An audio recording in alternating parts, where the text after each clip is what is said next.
What is everybody? Welcome back. Welcome everyone. I had this set for the wrong day. I don't know why. This was set for Saturday, but it was definitely not supposed to be Saturday. It was always supposed to be Friday morning. So let's go. We're going to talk about some new Idaho4 audios that were dropped. Give it up for a lot of people in the community have been doing a great job. This was posted by Connor. You can go over to his channel. Let's just see. Give you a nice peek at it. Right here. You want to look for this little pup down here, Connor. So now, Conrad Harrison interview, Sigma Chi. This was December 14th, which is like the White Launch has already been, talked about, right? Down the street from the current one. I think it's AKLs live there now, but it's right by when you come into King Street and then turn left, it's like right at that dumpster, the bend going up towards her house, if that makes sense. It is this one. That's where she used to live last. Is that an apartment? No, it's a house. It's a very large house. How many people live there? There was, or wait, am I? No, I'm here's 1122. Here's where the homicides occurred. Yeah, no. Here's the Whites. This is a house. This is a. Mm-hmm. It's just a really long one story, but there's like a room here, and then I think back over here, and then this is 1112 that he's describing. Like another area over there. So for the record, he's pointing out on a Google Earth's map. Okay, so did you go to 1122? Have you ever been to this house? Yes, I've been there pretty frequently as well. Recently? Not recently. You mean in terms of after the event? This is the kid that was in the body cam footage for one of the noise complaints. No, before. Oh, did you go over there and hang out and drink and stuff? Yeah, but that was a pretty common thing because back at the other house that Zan used to have, they had 5 roommates. They'd all invite us over. How many times would you say this year you've been over to 1122 hanging out? Probably like 10, 15, 20 in that kind of range, like a good amount. Okay, so when you're over there hanging out, did you ever observe any conflicts, fights, arguments that happened over there? Anybody getting kicked out because of their behavior? Any girls complaining about the way guys were acting? Not really. I'm trying to think. Understand that there was a lot of betas that would hang out there and a lot of adults that would hang out there. Is that right? Yeah. Was there any other houses besides those 2 fraternities that often had people come over? It was pretty much just those 2 and the Sigma Chi's. Any problems between Sigma Chi's? Okay, so the first thing I noticed here is that Idaho, Moscow, the records people here, the people that are censoring stuff, they've decided, hey, guess what? We're not going to blank out the words Sigma Chi, Delts, Betas, anything to do with the names of the sororities or fraternities. So that's the first thing that I noticed with this interview. I went ahead and I fast forwarded it to about the 11 or 12 minute mark. The stuff before that does not matter. I'm not going to waste our time here today. I listened to about 40 minutes of this. So some of it I've already took notes on, and then the last part of it, it's going to be new to me, just like it is to you. Adults, betas. I think Delts kind of have a reputation. Yeah. They've had it forever. When I was here, they had the same reputation they do. Okay, so this is Detective Mike Van Leuven. Detective Mike Van Leuven is shit. Equals shit. He has no sense of connecting dots, no sense of chronological order. He is just a fucking flat out. He's the guy that interviewed Dan Moore and was holding up a piece of paper that didn't explain anything and was just like, you went here, you went here, you went here, you went here, you went here, you did this, you did that, you did this, you did that. We know that you killed him. Why? That's who Van Leuven is. You guys can remember that. That's who's doing this interview. Yeah, so we didn't get along with him. No, yeah, no, I He also interviewed Eric Gower the second time when it was like, hey, let's take your car back around over here. So we just listened to that the other day. So he did the Eric Gower interview. Mike Van Leeuwen's doing this. Mike Van Leeuwen did a lot of them. Mike Van Leeuwen dealt with Jack DeCour. And I'm just like, of all the people, you got to be kidding me. understand. As far as Ethan goes, there was never really anyone getting mad at Ethan or him really getting mad at other people. The Delts and Betas that usually came were usually on sort of the better end of the spectrum as far as the house, because they were, Now, Mike Van Leeuwen was a Sigma Chi. When I found this out, I was like, you got to be kidding me. Mike Van Leeuwen couldn't cut it in law school. He dropped out after, I don't even know if he made it a year. So he also bounced around a lot. I know this because of the digging that Jill Bolton did on his career. And she basically, he's just a dumbass. He's rocks. Ethan actually tolerated them being there. Otherwise, he wouldn't have gone over. And so there's been a long history of the Sigma Chi's, the Delts, and the Betas not getting along. And that according to him, that the Betas and the Delts were always the problem. Like, they were the problem people. And it's like, what? Come again? Because I think Sigma Chi has a lot of problems. Okay. Because, yeah, we have some issues with Betas and Delts as well. But there was never really any physical fights at all that I knew of or saw or even heard about there. I knew there was a couple Delts that did get into fights, but those were at different places down the street. So basically what he's saying is that at this particular house, the 1122 King Road house, there wasn't any fights there, okay?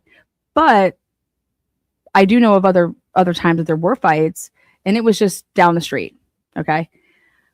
Well, if you look at the text messages that were sent between Blaker, Bethany, and Dylan, okay, that's where the name Davis comes up, Kai Davis. There's also another person that comes up, and these two people in the text messages, which we're going to get into, I think it's Bethany.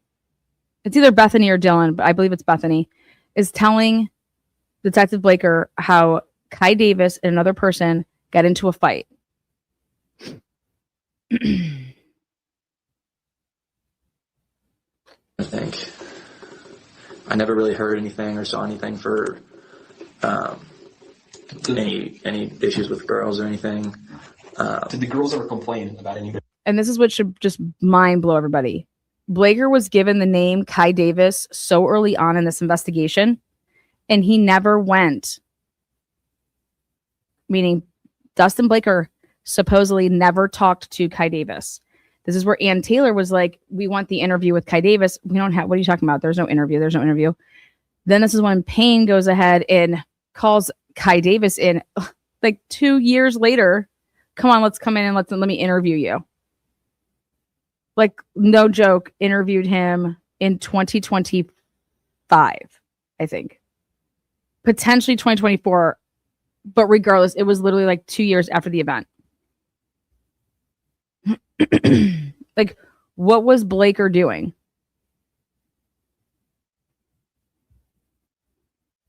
Pouring out Trulies. Did the girls ever complain about somebody watching them, stalking them, following them, harassing them, anything like that? Not that I ever heard. The closest thing to that was there was this weird kind of guy walking around the street that looked like he was high off something. I think the police actually did talk to him forever ago. I think he was probably like drunk riding his bicycle and he fell. This dude does not know these girls. He knows Xana. He knows Ethan. I'm telling you, why aren't we asking any questions like, what about these two surviving roommates? Why do you think that they're alive? Like, wouldn't that just be a great question to ask? Are there any rumors going around on why these two girls, nothing happened to them? Locked door, my asses. We're in a different area of the house, my asses. Somebody's in there with a knife, and you find out that one of them actually just, 3 feet away. Oh, no. You're cool. I got to go. Onto some car on King Street or something. So I don't know the whole story there, but he was just kind of staying around that area, and I had a friend in a house next to there. Hang on. Oh, sorry. This is the most bizarre. Talking about some dude outside that he just seemed like he was high on drugs, but I don't know. I think the cops like talked to him. I think he was on a bike. I don't know where he was staying. Like, listen to this shit. Oh, bicycle. No.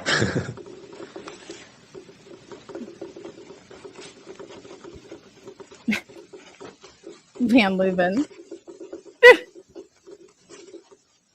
You think he was contacted by police? Well, we did see a police car pull up and talk to him.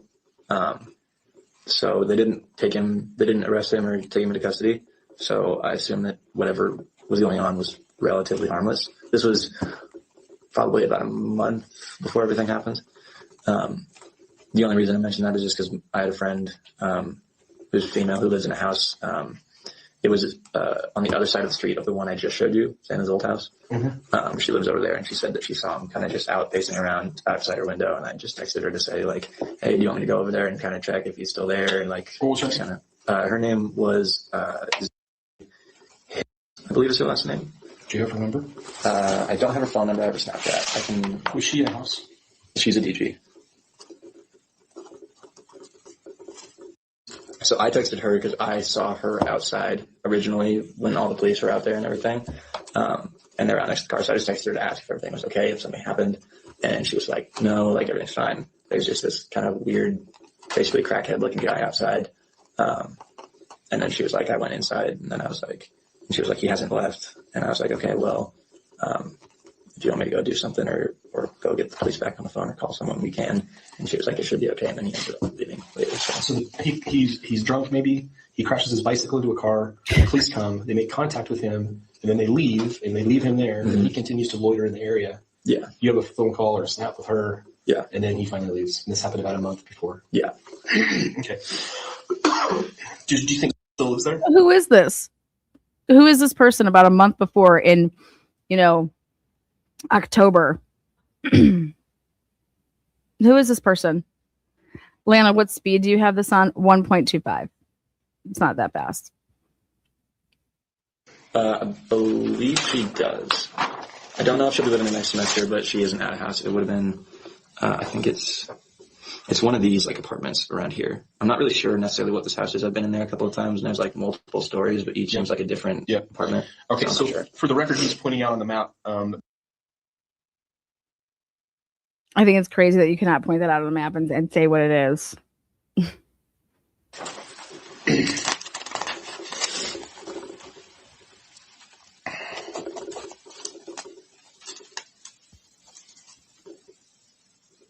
Just intent in what he was doing. Now, obviously, I don't know the guy and I didn't talk to him, but from what I can tell with the police talking to him and just with him kind of being like not really making much sense, I assume he was just intoxicated or something. And then how old did he look? I mean, come on. He was out just dinking around, didn't really know what he was doing. Sure. But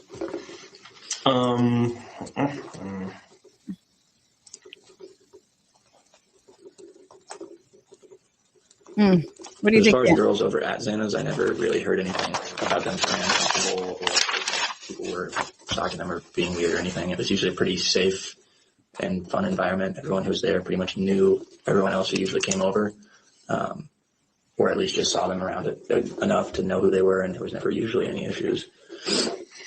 Okay, tell me about how would you describe Ethan's personality?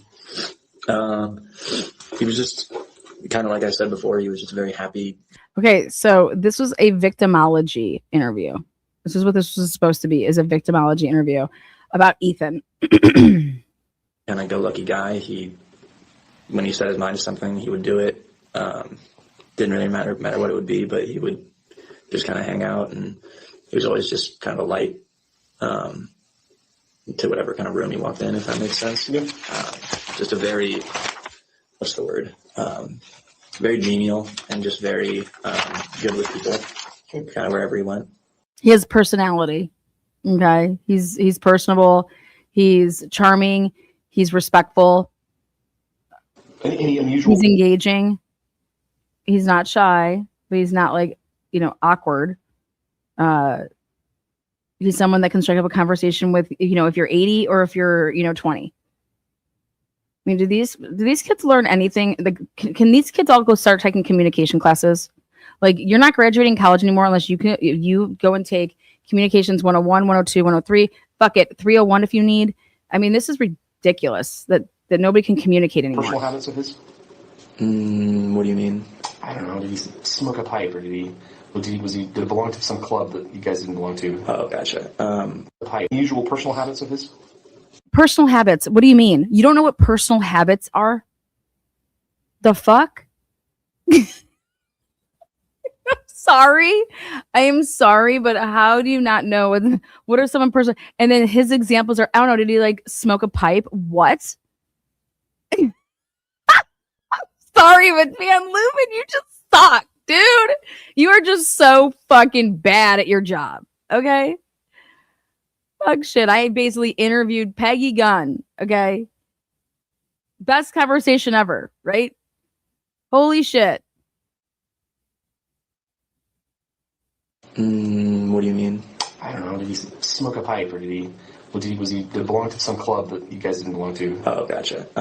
How would he know that then? Did he belong to a club that you didn't belong to? I don't know it then. You know what I mean? Like, what? Would he randomly leave like on Tuesdays from 7 to 9? Did he play bingo? Did he go to the bingo hall? How about this big one? Why don't you ask him about his goddamn apartment and why it's a big fucking secret? So here's the thing.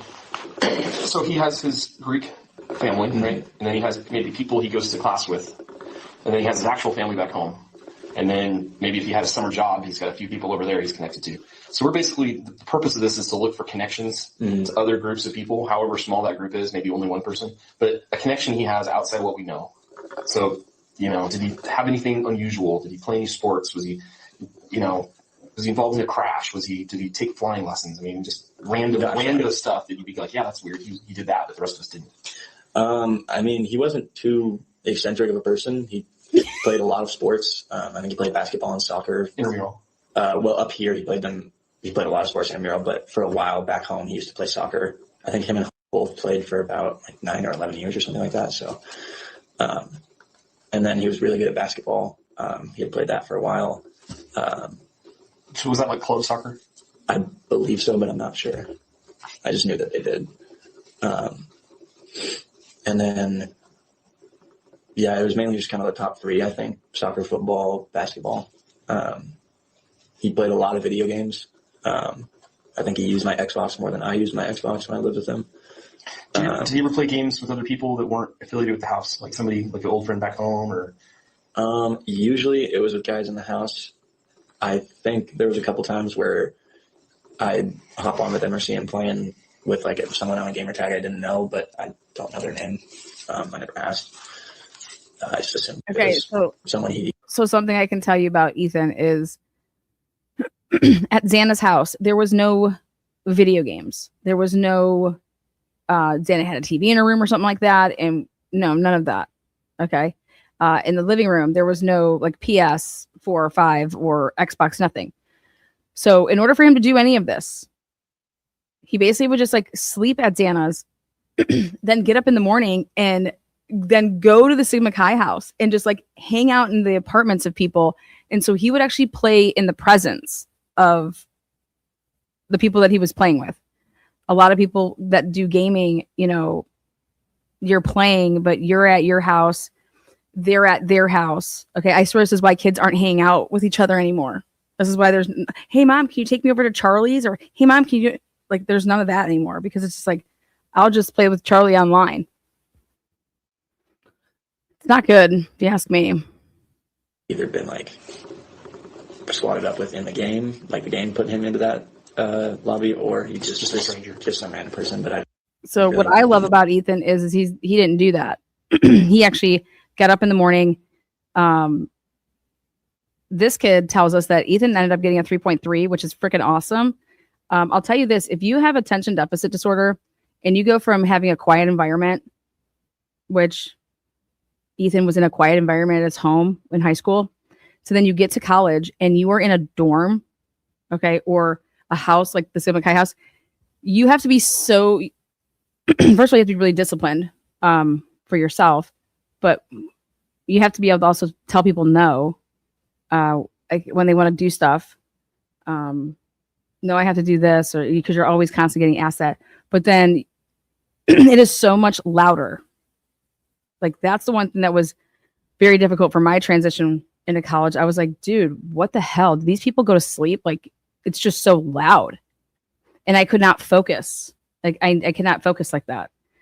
And there's nothing worse than you just want to like be at your home. Think about if you're at your home and you can't, like, I want to do my work or whatever, and I have this shit going on. Doesn't mesh well. And so I think Ethan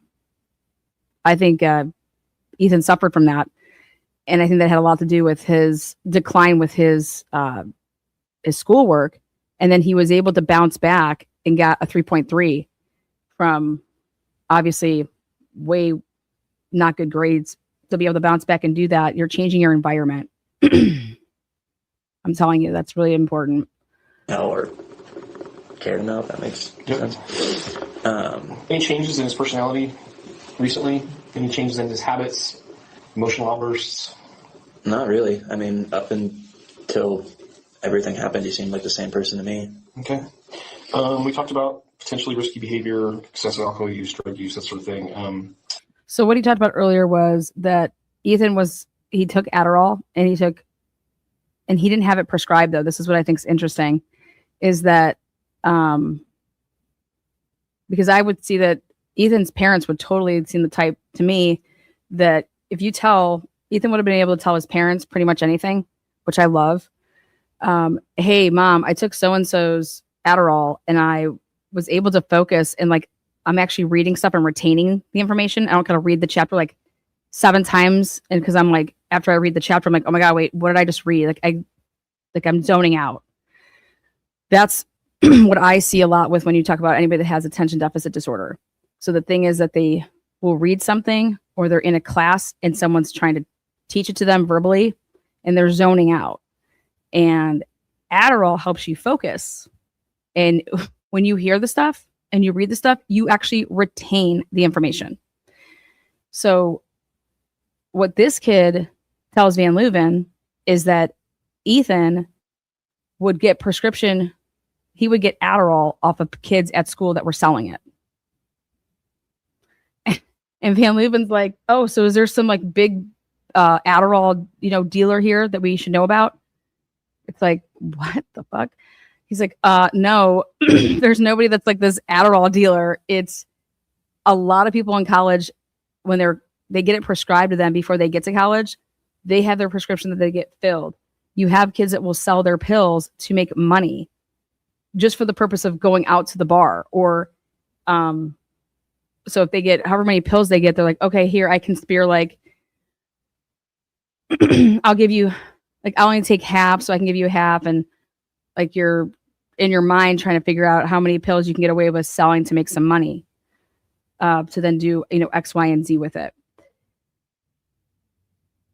But if I was Van Leuven, I would not be taking this dude's word on all of this because he asks him. A lot of people also will not tell people that they actually have a prescription for it because they don't want people bothering them all the time, like to hit you up for it. So you do not tell people. And also you do not tell people that how much you get. Okay. That shit people will like rob you for. It's a very like, people want that shit. Okay. Anyways, now if you drink on Adderall, you can drink a shit ton more and then you will not feel like you're drunk. You have to drink it, like I said, like a shit ton more. But when your Adderall starts wearing off, you can be like, you'll instantly be like wrecked because of how much intake you just took. The next morning, you better be popping some more Adderall to like, otherwise you'll be sleeping. You crash. What about money? Did he ever have problems with money that you saw? Did he ever need money when he didn't have it? Not really. This is when he basically tells this cop, Van Leuven, that Ethan's family is so fucking well off. Okay. They have a shit ton of money, but he never acted like he had a shit ton of money. Like, hey, can you put so-and-so on my account and go to the grocery store? Or So he would just like hit his parents up and they'd put money in his account whenever, basically. Gonna be a big weekend. We're having a big party. Can you put some in? Hey, we're having a big party. We're having a big Sigma Chi party. You think you could put some money in my account, Mom, Dad? And they did. Or something like that. But he always had a lot of money if he needed it. So money was never really an issue for him. Did that cause issues with other people in the house? Not really. I don't think really many people knew about that. How did you know about it then? Think about that. Like that right there, well, not too many people knew about it. Oh, but you did. Like that would pique my interest. I know about it because I live with him. Okay.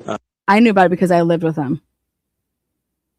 And basically, he, nosy man here, would listen in on his conversations. And so I would hear him on the phone with him, see him do it, etc. But, I mean, the people in the house knew that, but I don't know if they really knew to the extent that So money just wasn't an issue. It wasn't really an issue for him, but he never flaunted it, if that makes sense. It was never like he... Yes, it makes perfect sense. I know a ton of people that are like that, and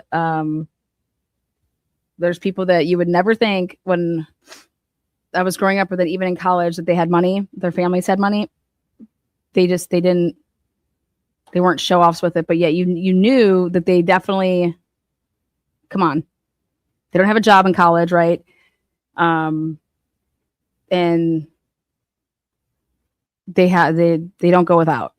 It was car or something, or a kid isn't providing that. You know what I mean? A parent is. A kid at that age isn't going out and trying to get extra student loans so that they can party. They don't even know about that yet. They don't know about that life yet, but they soon could find out about it. But you can get a ton of financial aid to pay and give you more money than you would need so that you can live it up. Or anything like that. Or he was always, trying to show off. I mean, he would offer to, one time he had all his groceries bought and had like $200 left on his grocery card or something, and it needed to be used by the end of that month or it'd go away. So he just offered to buy me $200 worth of groceries because he didn't need anything else. So, right. See, and that's why everyone should love Ethan right there. He's totally that kid, and he would not expect anything in return. He's like, I've already bought everything here. Do you need something? Here, you can have, let me buy you groceries. Otherwise, if use it or lose it. Whereas he could have sold that. Here, give me $100 and I'll give you 200. It's like food stamps almost, Here, give me $100 and I'll give you 200 for the, give me $50 and I'll give you this. Ethan didn't do that. He's just a fucking good ass kid. He was raised right. And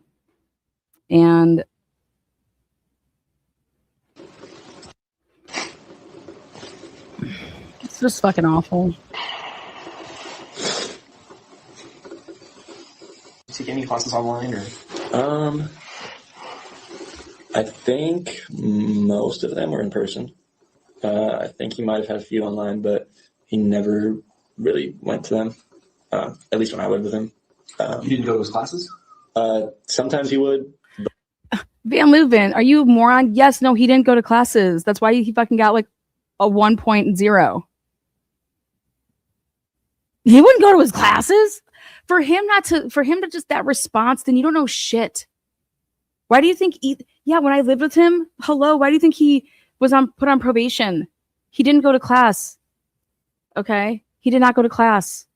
That's how kids will get those type of grades. But it was kind of rare. He skipped them pretty often. A lot of them weren't mandatory attendance anyway, because they're massive lecture halls, freshman classes that Psych 101, stuff like that. Psychology 101, Psychology 102, Psychology 103. Those 300-person lecture halls. Where a lot of it's just like an online workbook.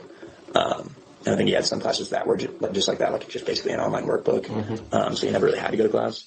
But online workbook, what? It was rare that I saw him, or not rare, but I'd see him probably go to like 2, 3, 4 classes a week, not too many.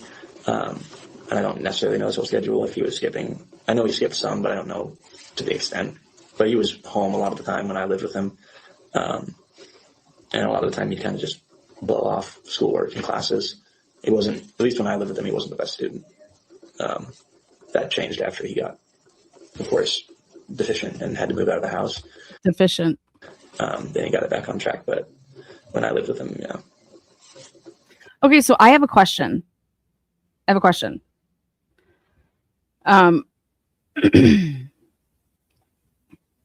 For example, let's say that these two were living together because they were like teammates. This would never fly. There is no way in hell that, so I'm thinking about it as like brothers, right? Why wouldn't your Sigma Chi brother, right? Just like your teammate sees that you're not going to classes. Cause I'm going to tell you, if you're taking 15 to 18 to 21 credit hours per, see, we had quarters at Cincinnati. Stuff has changed. So whatever. On Mondays, Wednesdays, and Fridays, you had your classes. And then on Tuesdays and Thursdays, there was classes. If you have a class on Tuesday, it happens to be Tuesday and Thursday. It's longer. It's like an hour and a half instead of the 50 minutes. To make up for like, so you're taking classes Tuesday, Thursday, and you have a couple of those. They're usually like at 8 a.m. that will go then to like, 9:30. Then you have an 11 that goes to 12:30.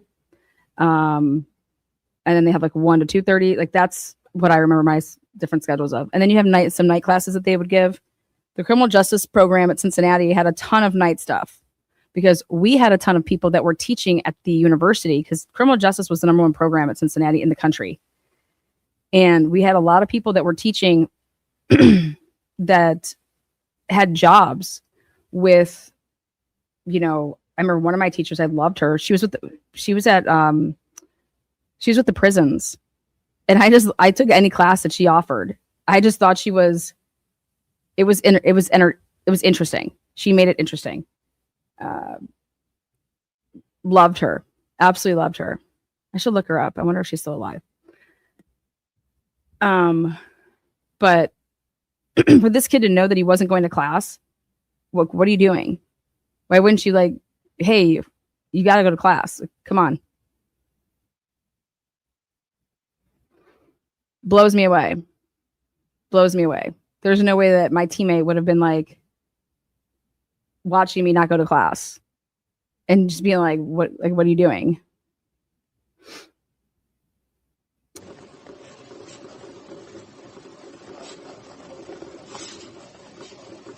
Like you would have to know the type of grades he's getting because I'm sure he's talking about them.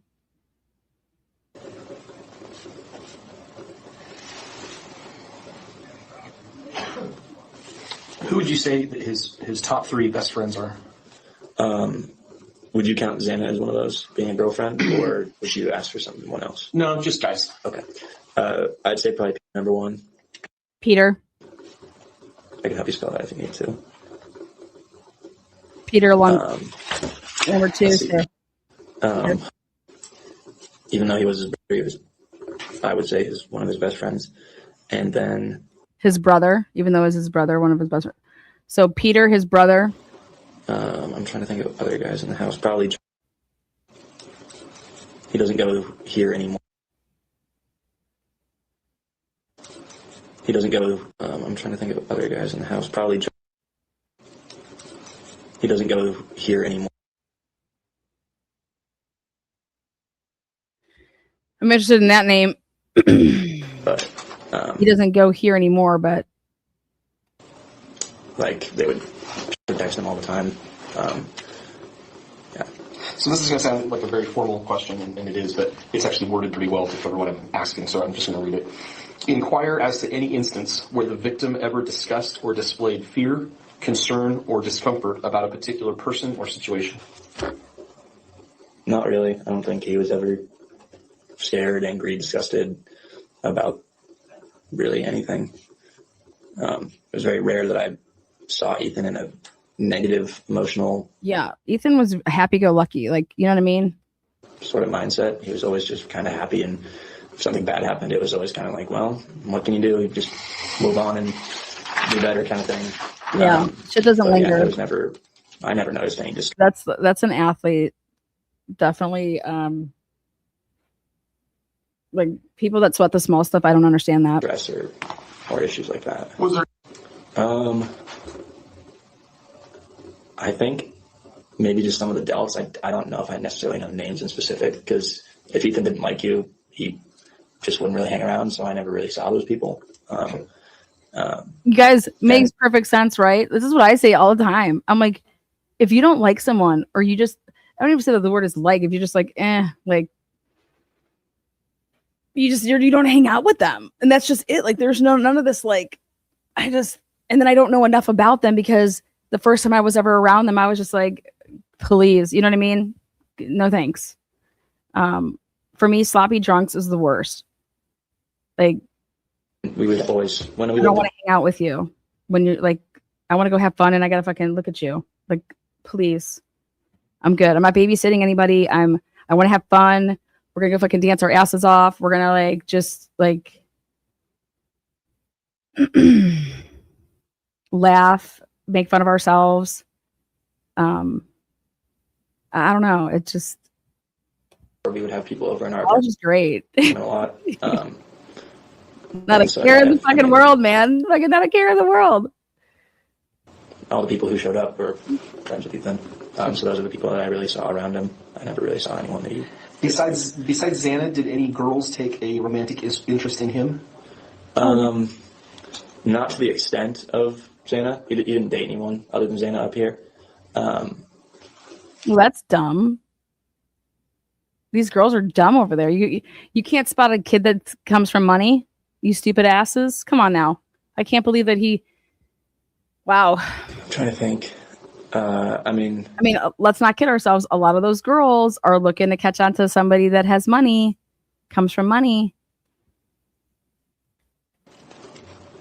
There was a good chunk of girls that I would hear talk about how he was cute or something, or they'd come up to... And then if you're raised right, once you would actually be around like his parents and see his parents always around and engaging, like they're fun. Like, that's like, you see yourself in a lifestyle like that. Like, oh my God, like they're so great, you know?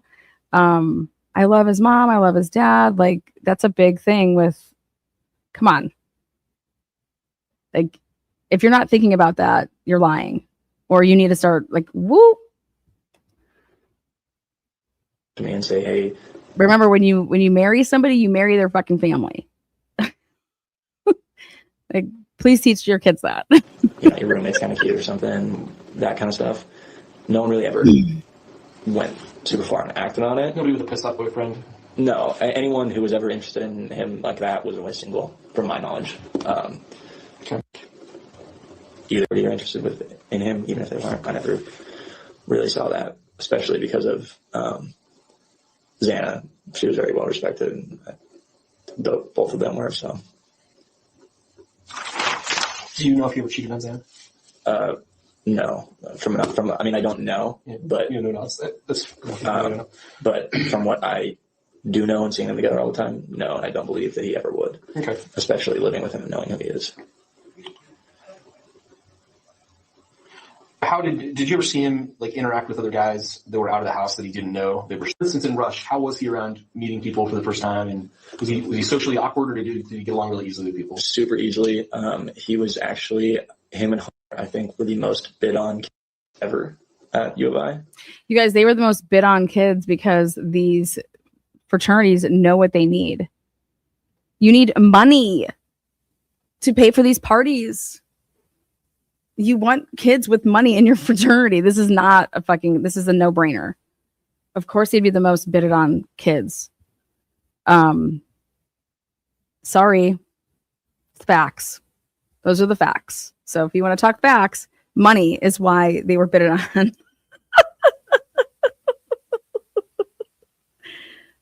It's just the truth.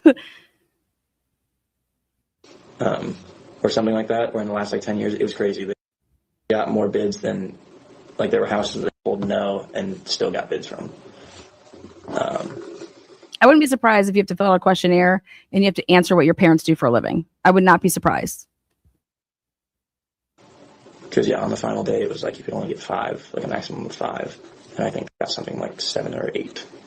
So they were, I think, when I had a friend who was in IFC, and I was just talking to him about how Rush went, and he was saying that and Ethan were like top 5 kids through Rush. So they're also fun. 200. Wow. You know. So yeah, very, very good with other people. I'm curious if they said that we're a package deal, because that's the other thing I don't understand. Why did the fraternity take both, like the brothers, right, when here they said that they purposely split up Kaylee and Maddie. You know, like fuck all that, right? I think it's interesting. That just goes to show you that Idaho is the most sexist state. Like they're living in 1940 over there. Was there anybody at Sigma Chi that started with your pledge class and then for some reason got kicked out? No, there was a member who just left. His name's he had that just graduated also in Sigma Chi, but he just left because he just didn't like the scene up here. There was never anyone in RPC that got kicked out. Is that Mason? Also in Sigma Chi, but he just left because he just didn't like the scene up here. There was never anyone in RPC that got kicked out. The only thing I could think of, which I don't think they would feel this way, but this is the closest to that we have, was there's a kid that got too touchy with a girl one night, and it was unconsensual, and we found out about it from the girl, and then we kicked him out the next day. When did that happen? When did that happen? I believe it wasn't this semester, it was this last semester, I believe. Was he a Sigma Chi? Spring? Yeah, he was. He was kicked out as in you have to live somewhere else, or kicked out as in you're no longer Sigma Chi kicked out? no longer Sigma Chi. Why don't you ask about how that all happened? And then I believe he moved back to Boise? Girl, an AP or a Pi-Phi? she was a Pi-Phi. Was the girl an AP or a Pi-Phi? She was a Pi-Phi. Was she connected with any of the Pi-Phis at 1122? Sorry, it's 1122. The Homestead House. Okay. Yes, she was very close with Xana and Ethan both. And I believe Maddie as well, but I didn't see them together as much. But she was very close with Xana. Why aren't you just asking who it is? Her name was Thomas. Thomas.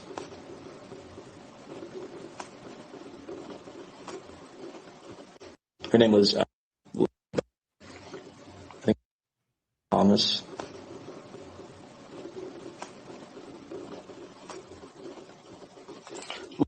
And yeah. Do you know where the assault occurred? With Yes. I believe it was in a Sigma Chi, yeah. It was an apartment in Sigma Chi. So there's no report of this?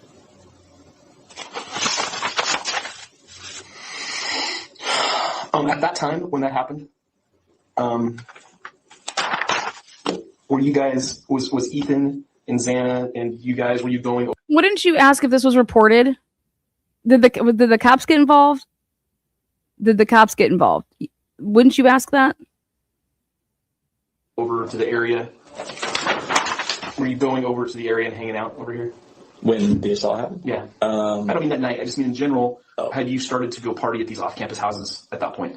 What? In sorry, I don't understand the question. The semester when this happened. Okay. And when was this? I'm not 100% sure on the date. I think it was early second semester.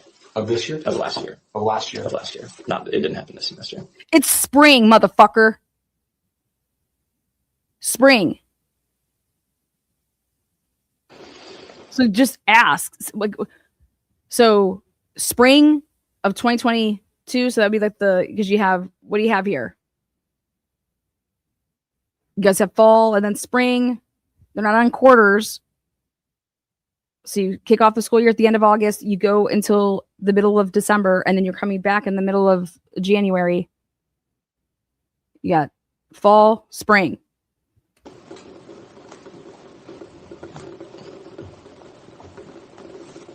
Ask if it was reported. I don't know exactly when that happened, I believe. I assume you talked to We talk on the phone. Uh-huh. Frequently. Yeah. What about this? Yeah. Okay, wait, right there. Frequently. Yeah. What about this? Yeah. So what I'm saying is, Okay, so this person, from my understanding of this interview, Van Leuven has talked to this person on the phone.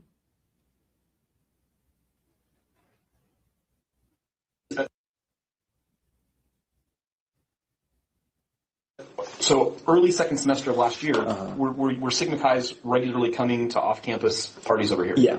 That would have been back when she went at this house. She called it. And Okay.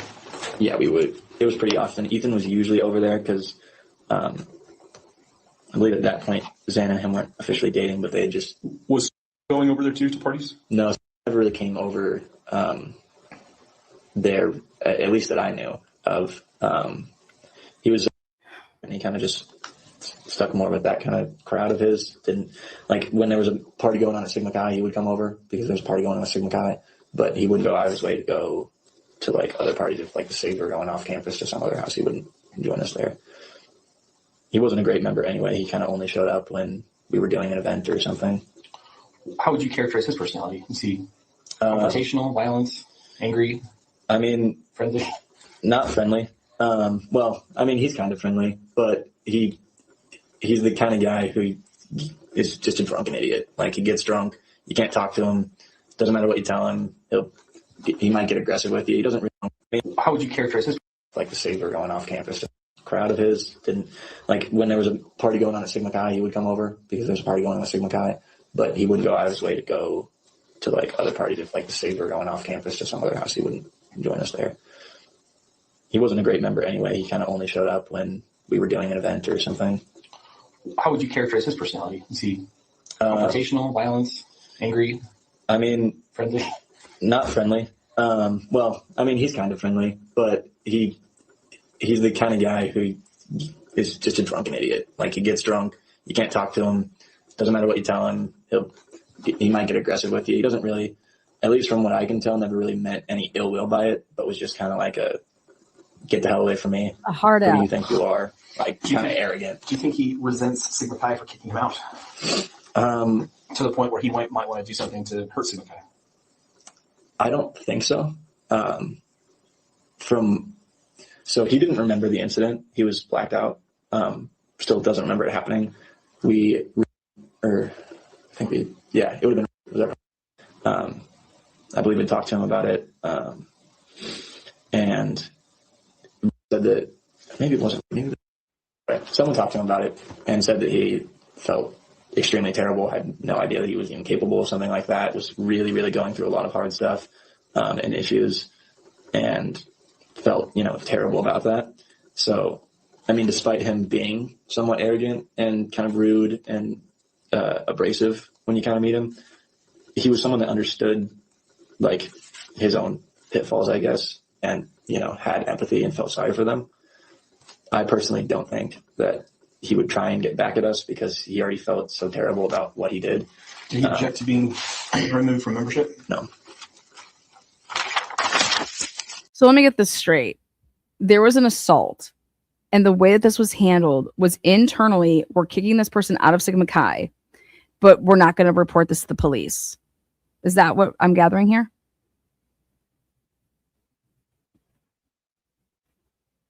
That's what I'm gathering here, for the record. So I don't know if he was able to object from being removed from membership. But he said, I think what he said, because he had written something and they read it for us before a chapter, and it was something along the lines of, I understand these, like, my actions are terrible, and whatever the house decides as my punishment is, I'll be accepting of. Did he attend chapter after the incident? No. Was he not invited to attend chapter after the incident?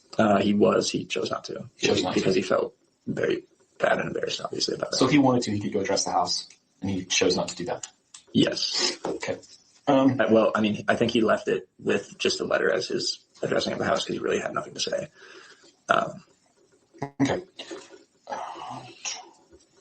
If I already asked you this, sorry. Is there anyone with whom Ethan did not get along with or experience conflict? And your answer to I that cannot believe you don't know. This motherfucker, this Sigma Chi should not be interviewing any Sigma Chis.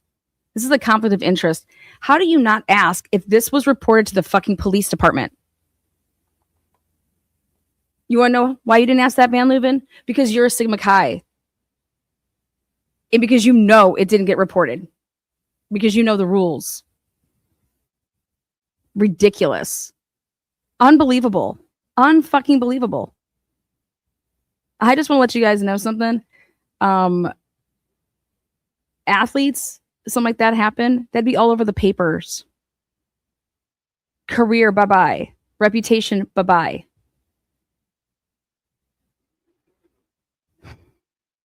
Sorry if I'm paraphrasing. You don't know, but if there was, he wouldn't have been around him anyway. Yeah, basically. You're like, just get out of our house and you can go do that somewhere else. Awesome. Like, whoa, yay. He didn't spend time around Brotherhood. people, like Brotherhood. Did he have a job of any kind or any source It has of nothing to money do with Jack while he was in Showalter. school? No, it was just his not a Sigma Chi.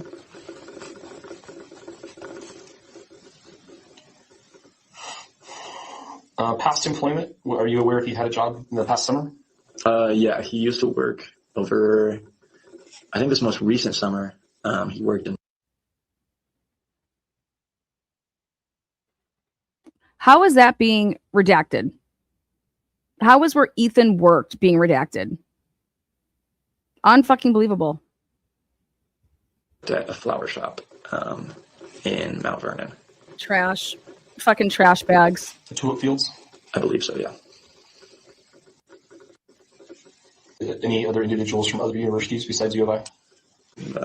No, Maybe a and book club you went to, or he wasn't really involved in anything that wasn't kind of through our house. You don't know that. okay. No, Do you guys still do that? I don't think so. So when I was here, one of my majors was criminal. When I was here, was Van Leuven. U of I, baby. U of I. How'd law school work out for you? Fucking quitter. Justice, and U of I Literally, I think went one semester. had a really terrible criminal justice program. Oh, and so she had a pretty good. When I was here, one of my majors was criminal justice, and U of I had a really terrible criminal justice program. Oh, and so she had a pretty good one. Exactly. Criminal justice program at U of I sucks. Yeah. No, it shows. So I could sign up for a class, a U of I class, and I wouldn't know that it was a WSU class until I looked at the location and I realized, that's Wazoo it. campus. That's Wazoo. Okay. And then they did the same thing. They'd send people over here for like our ag research programs and stuff. Yeah, no, he never did that. He never took anything through. Dude, listen to what Van Leuven just says there. The criminal justice program starts at IU, but guess what? Over there at Washington State University, the program is really good. Okay.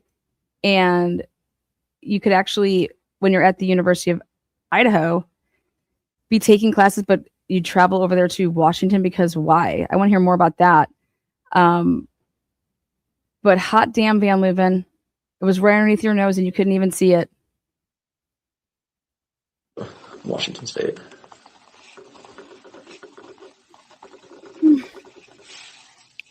Shucks. Tell me about his cell phone use. Was he the kind of person who was always on his phone? He was on his phone a lot. Talk about DoorDash use. Okay, he was on his phone a lot. Exactly. So what time did Ethan stop using his phone? How about that night did you see him? What apps did he use the most? I think mainly just social media apps, like TikTok, Snapchat, Instagram. But yeah, I mean, he just kind of go on it to be lazy and waste time, and we just do that pretty often. Everybody just Did he surfs. have a lot of followers? Not sure. Did you engage in that also? Were you like Snapchat and Instagram friends and all that? Yeah, friends on Snapchat and Instagram. Snapchat's how I would text him. It's rare that I would use just my phone app to text people. I don't have as many phone numbers. I usually just get Snapchats. And so, yeah, that's how we would communicate. I would be on Snapchat, and then we didn't really communicate on Instagram at all, though. I just followed him and, would see what he posts. And then I don't have TikTok, but That's good because it's a big time waster. oh yeah, I know. That's the reason I refuse to get it, because I know if I did all Okay, this, Van Leuven. It's a big time waster. like, Okay, Van. Good old Van Loofster. Yeah, make his own food there. because we don't have a chef. I'm sure you knew that.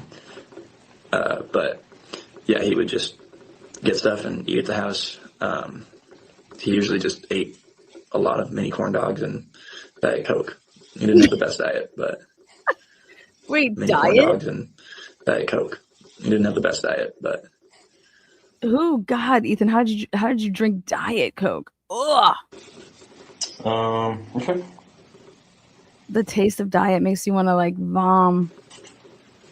In the last few months, where he's coming over to the house, I understand he goes down to apartment 10, plays games with Kyle a lot, goes over, stays at Xana's a lot, goes to class, I suppose, sometimes. yeah. Any changes in that behavior from him on his daily routine that you've noticed? No, I mean, I think he actually had gotten better about going to class this most recent semester. Right. We had no So choice. that would be the only change from what it was before of him not going to class, but he would still come over, text me, say, hey, can you give me a ride to so-and-so class that's on the other side of campus, because he didn't want to walk, and so I'd give him a ride and then pick him back up. Why didn't he use his own cars? I think a lot of the time, I'm not 100% sure, but I think a lot of the time it was like someone had blocked him in, because he used to park at Xana's, and there was like 4 or 5 different cars there, and every once in a while when I would drive by, I'd see his Jeep blocked in, so I just assumed that was the reason. Are you dumb? How do you not know the answer to this? He's asking for a ride, guys, because there is nowhere to park, and you'll get a parking ticket. So of course, can you drop me off? Because we did this all the time in college. Okay, my roommate, God, she'd be like, Lana, can you take me to CCM? I'm like, are you shitting me? Why? It's right across the street. Ash, come on. I'm wearing these heels, and I just need you to take me. I'm like, what? I come downstairs, bitches in these. I was like, what are you doing? She's like, I have to give a presentation and I need this grade. And I'm like, okay, girl, fuck your way to the top, baby. Let's go. Like, and then roommates be like, Lana, can I just take your car to class? I'm like, fuck no. Because I know you're going to park it and there's no parking passes there. You're like, no, but I'll take you. But for him not to know why he would need a ride is beyond me to a class. Like there's nowhere to park. Okay. There's nowhere to park. You're not getting a parking pass for a garage. It's just as far as to walk from where you're actually located. Come on, y'all. Didn't really Van Leuven is so fucking dumb. ask, but there was also like no parking at the area where he was going, so he wouldn't really be able to leave his car anywhere if he did, because it was a class where I forget what class it was, but they would like meet at areas like the industrial building around campus, and then they would like walk to like an agricultural field or like someplace like Wazoo or something, or bus there or something. So he wouldn't be able to really like leave his car anywhere because he didn't have a parking pass. So I assume that's why he had me give him rides. Oh, imagine that, Van Leuven. What I just said. He doesn't have a parking pass over there. And then even when you go and park in those damn garages, I'm telling you, you're just as far as if you have a house that's close on campus, like we did back in the day. I would laugh. But Ashley had a really good point. She's like, I'm wearing fuck me pumps. Let's go. I'm like, yeah, let's go. And then I would drop her off, roll down all my windows, and start yelling like obscenities out the window, like honking, laying on my horn, blasting polka music, like, because you can look up what the CCM program is. It's like it was for broadcasting what she was doing, but it's also for like drama theater, like, you know, all the eccentric people. And so I just had a blast with it. I'm like, oh, sure, you want me to take you to class? Let's go. And I made it a scene. That's what I did. And I rolled down all the windows, blasted like polka music. Then I would like slam on my brakes, do a Chinese fire drill with nobody else but myself, then start playing rap music. Then I would swing back in the loop, continue to honk and say, are you ready to leave yet? Like ridiculous shit. That's what I did. I can only imagine what those people probably were looking at cameras if security was ever looking at that shit. The stuff I would do when I would drop off my roommates to class. You know, I would say like, you know, don't give him a blowjob this time. Refrain, okay? Like it's all good. The handy. Be really handy today. You got this. Cup those balls, baby. Screaming this shit out the window, okay? So if you want me to take you to class, that's what's going to happen. But yeah, I mean, after that, he would come back and do the same thing. He'd get on, start gaming Swear to for a God. bit, then Loved it. make some food, Would honk at get people, up, wave start the other drinking, way. go hang out with Xana, come back here, hang out with the guys. Okay. Wake me up, ask me to take you. I'm like, okay. What things? Where were you when you heard this had happened? I was at the Whites. The guy, and I've known them for no, and then I met up here. Okay.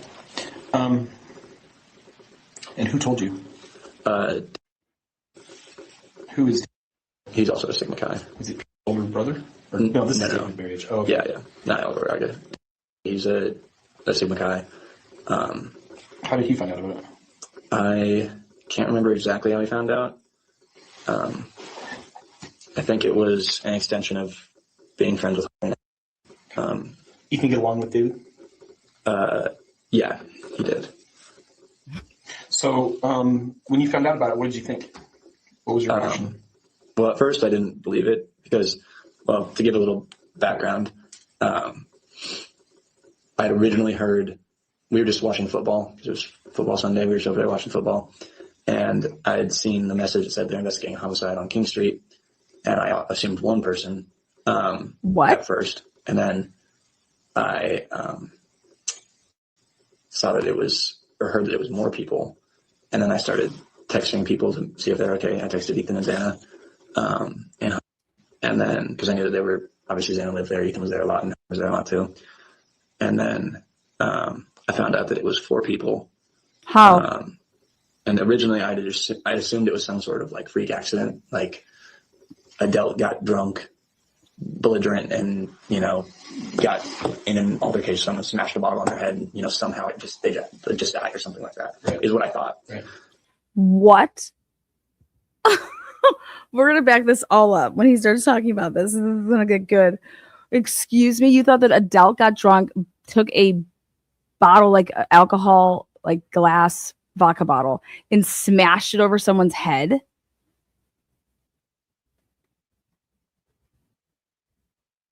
Assumed one person. Yeah. And who told you? Here. Whites. Get on, start gaming for a bit, then building around campus, and then they would like walk to like an agricultural field or like someplace like Wazoo or something, or bus there or something. So he wouldn't be able to really like leave his car anywhere because he didn't have a parking pass. So I assume that's why he had to give him rides. But yeah, I mean, after that he would come back and do the same thing. He'd get on, start gaming for a bit, then make some food, get up, start drinking, go hang out with Xana, come back here, hang out with the guys. Okay. What things? Where were you when you heard this had happened? I was at the Whites. I was at the Whites. Okay, ready for this? About to blow y'all minds. Ready? The Whites, right? The Whites. Okay. The Whites. Where Emily was. Where Hunter. Josie's on a vacation far away. Where other people live besides those people as well. So listen to why he's at the Whites.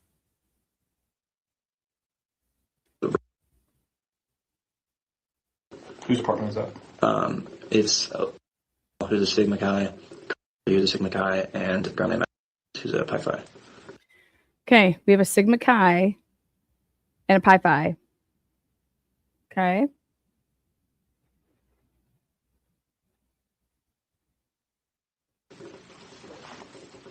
Who are the 2 Sigma Chi's? And they're both seniors, and I've known them for and then I met up here. Okay. And who told you? Who is? He's also a Sigma Chi. Is he older? Okay, he was told by a Sigma Chi.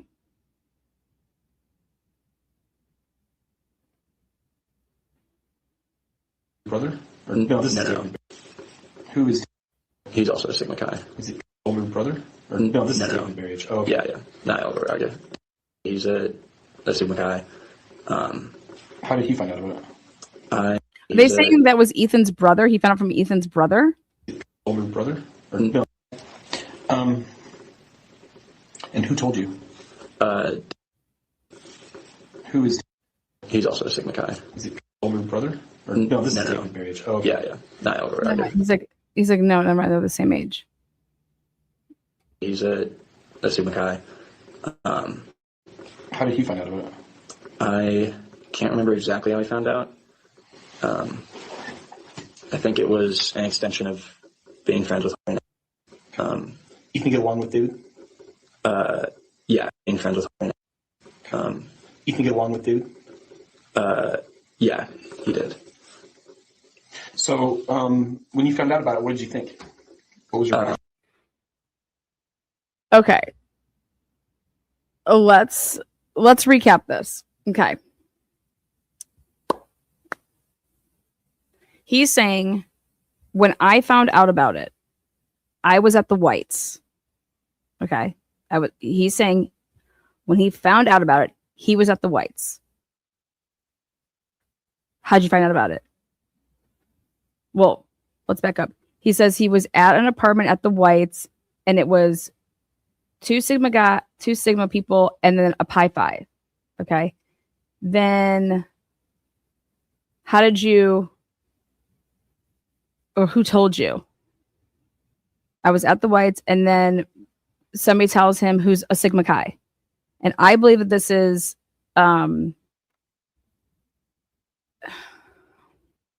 Hunter, his brother. You can get along with David? You can get along with dude? You can get along with what? Being friends with her. You can get along with David? Yeah, he did. Being friends with her. You can get along with David? Yeah, he did. So, when you found out about it, what did you think? What was your reaction? Well, at first I didn't believe it because, well, to give a little background, I had originally heard, we were just watching football because it was football Sunday. We were just over there watching football. Perfect. And right there. We were at the Whites. It was Sunday. We were watching football. Remember, I've always said this, guys. I said, holy shit, look at what what's her name's wearing?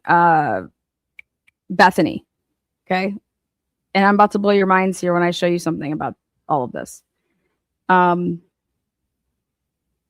watching football because it's football Sunday. And guess who was playing in the morning, super ass early? It was Tom Brady against the Seahawks. All these kids in that area, Seahawks fans. Okay, their parents are Seahawks fans and shit like that. Tom Brady, obviously, he's the GOAT. Okay, well, he left New England and he was playing for the Bucks at the time. 2022, they had the game that game started like at 6 a.m. 6 a.m. And I had seen the message that said they're investigating a homicide on King Street, and I assumed one person. Okay. That message doesn't come out for first of all, there was a couple different messages. It was shelter in place. And so it was a homicide. We're investigating a homicide on King. That was like the third one. That wasn't the first. And then I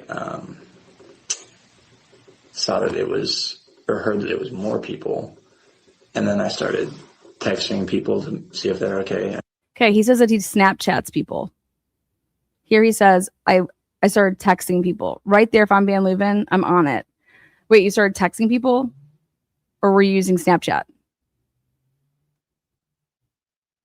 Ain't no fucking way he's texting people. But one of his best friends, Ethan, he always snaps with. I texted Ethan and Xana. I texted Ethan and Xana. Do you really mean snap? And then, because I knew that they were obviously Xana lived there. Ethan was there a lot, and was there a lot too. And then, And also these whites, these apartments, I'm sorry guys, but the windows, you can like just look out the back windows depending on what apartment you're in. And you'd be able to see like literally it's like right there. Like right there is the crime scene.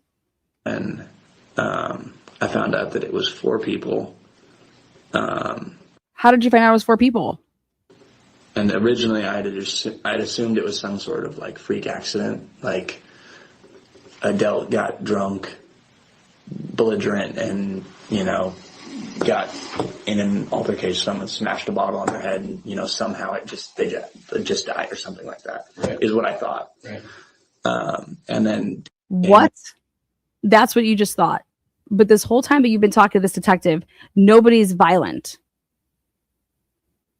and he was like, "Did you hear what happened?" Wait. And then came in, and he was like, "Did you hear what happened?" And I was like, "Yeah, 4 people, like, this is crazy." And he goes, "No, Ethan and Xana." And then I just kind of didn't really know what to say. I just kind of sat there for a while. And then it kind of really hit me when I had to call my mom and tell her. And then when I had to call and tell them as well. Is another Sigma Chi who's in my PC, and was the one I mentioned earlier, who was really good friends with Ethan. And neither of them live up here right now, so that's why I called them. So after you understood the full facts that these 4 in that location had been murdered with a knife, what did Why don't you ask him how he learned about that? The fuck is wrong with you? you think? Who did you think did it? What do you think the motive was, the circumstances were around it? I really don't have any idea. There's not a single person who I could peg as wanting to hurt Ethan or Xana. Obviously, I didn't know the other 2 very well. And yeah, I've heard that it was a targeted attack. Obviously, I'm not going to ask you questions about the thing, but I wouldn't have assumed it was targeted towards Ethan. My assumption is that he was just collateral being there, and especially being as big of a man as he is, he's a threat, whether he has a weapon or not. Mm-hmm. So that's kind of what I assumed with that he wasn't, intended to be killed, but obviously I don't know the case. And I'm only working off of just the information I've heard. What have you heard? He better ask what he heard. But yeah, it still doesn't make sense to me. What have you heard? So of the circles of friends that Ethan was, so big circle up here, the Greek system. Oh my God. You guys see why he sucks? He's a protector. He did the same thing with Jennifer Drake. What a little fucker. God, he's such a putz. How do you not ask, what have you heard? What have you heard? What have you heard? Who have you heard this from? That either is collateral damage. What?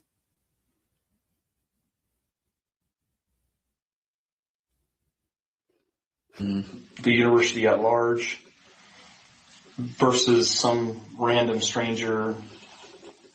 Do you think that it's somebody in the Greek system? Do you think it's somebody outside the Greek system?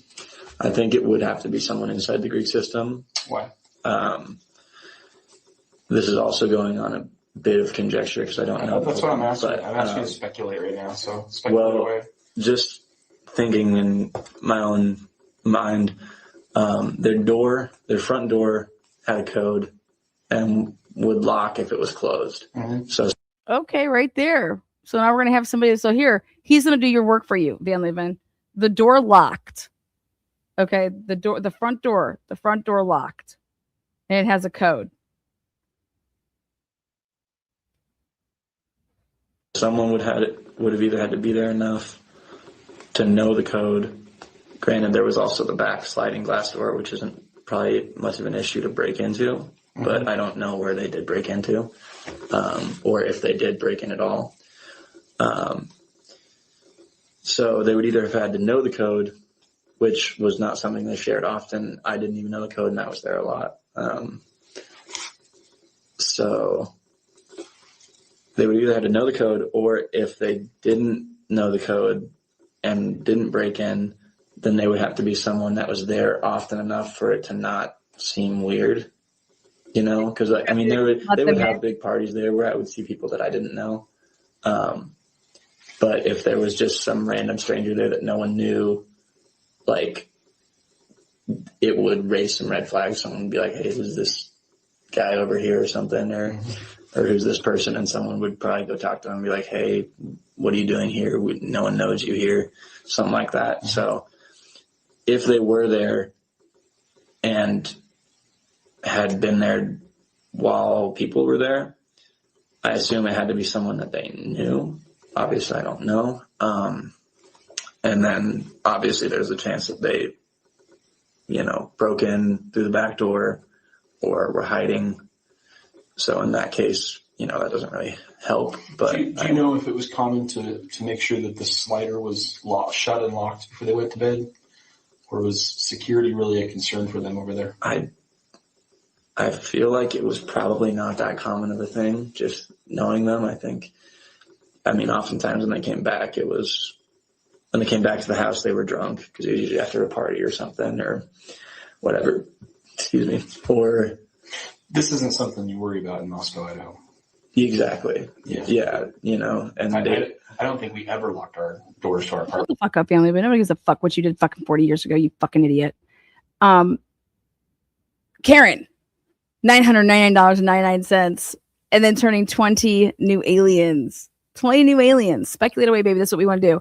Hello, my doll face. Great live. Had to catch up. Love to all the mods and my family in the chat. Wishing you all a good Friday. Bombs away, baby. Nothing like a Friday bomb. Bomb fest. Fucking love you. Love you, Karen. Again, welcome to the new members. Karen has bought 70 memberships for people over the past, I think, 48 hours. Maybe 57 hours. We love you, Karen. You were the fucking bomb.com. Okay. Van Leuven, you know about these noise complaints. He's there, and they're in a home where they come out and tell the police that, hey, the people that live here aren't here. So why aren't we going to ask that question? That, well, isn't it true that y'all partied in their fucking house without them there? Or are they going to finally come out and say, yeah, actually, all those people, they were actually there, but nobody wanted to get in trouble, so we just said they weren't there. Like, we need to hear something about that. Why aren't you asking these questions? Why wouldn't you be prepped on that? How would you not know that this is one of the guys that, with Hunter Johnson, dealt with the noise complaint and helped you guys pour out Trulies? I think we went home for break and didn't lock the doors. They were always open. No, same thing. I leave my car unlocked up here with the keys in the ignition, or at least with the key in the ignition. Awesome. I used to, and I never had an issue. So I don't think it was ever something. No one's stealing that piece of shit. Probably then. Okay. I really thought of. And, both Ethan and Xana were very happy people, but a little kind of, what's the word? Thick in the head at times, Thick in what? Thick in the head at times, but. What? Okay. His theory on the case is that this has to be somebody in the Greek life. You understand that? Oh, this is that guy. Yes, this is that guy. This is the guy that answers the door with Hunter Johnson and are talking to the police. Okay. You guys, he's like, this has to be somebody in the Greek life. Why? Well, it has to be somebody that knew them. What?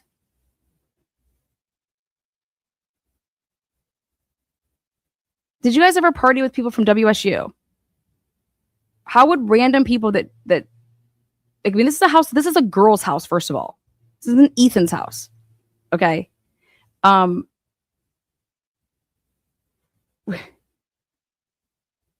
that'd be like my house was 6 girls in it total, like me plus 5. Okay. Who are we inviting? If you don't have a guy that lives there, right?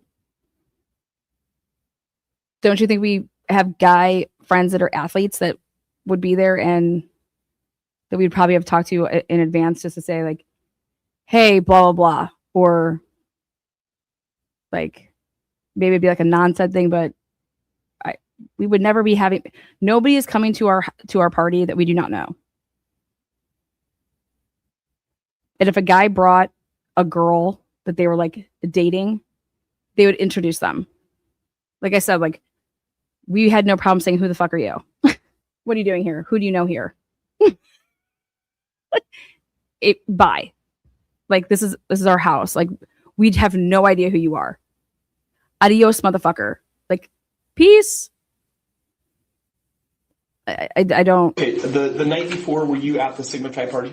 I was. And what do you remember about the party? I actually wasn't in the legitimate like lodge for the party for that long. I was in Peter's room for a while, and that's actually where Ethan was originally. Which room? It would have been room, I think, Peter and Kevin. The upper left. Yeah. Double. Mm-hmm. Upper left double. Oh, you did. Yeah. So yeah, I was in there for a bit, and it was just me, Peter, some of the G5s, and then Ethan and Xana came in. I remember Xana coming over to me. She gave me a hug, seemed super happy. About what time? I think this was around 9 or 9:30. And then I saw Ethan.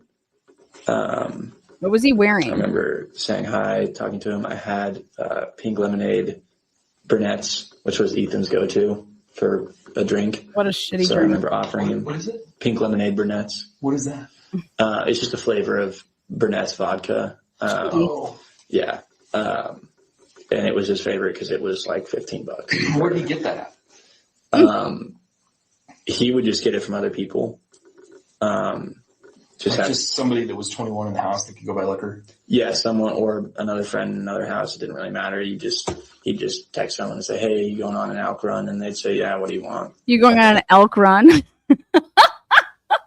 You going to get some coffee? I would like some, thanks. You get it. Okay. And what was the drink?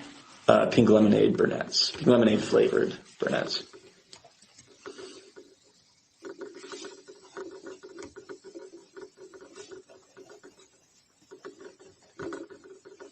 Was Xana 21? No. I don't think so, no. I believe Xana was 20. So if he was drinking a pink lemonade brunettes there, does that mean that he brought it there? What? Could that have been somebody You else? didn't say that. If he was drinking pink lemonade at Sigma Chi. Yeah, What he's- the fuck are you talking about?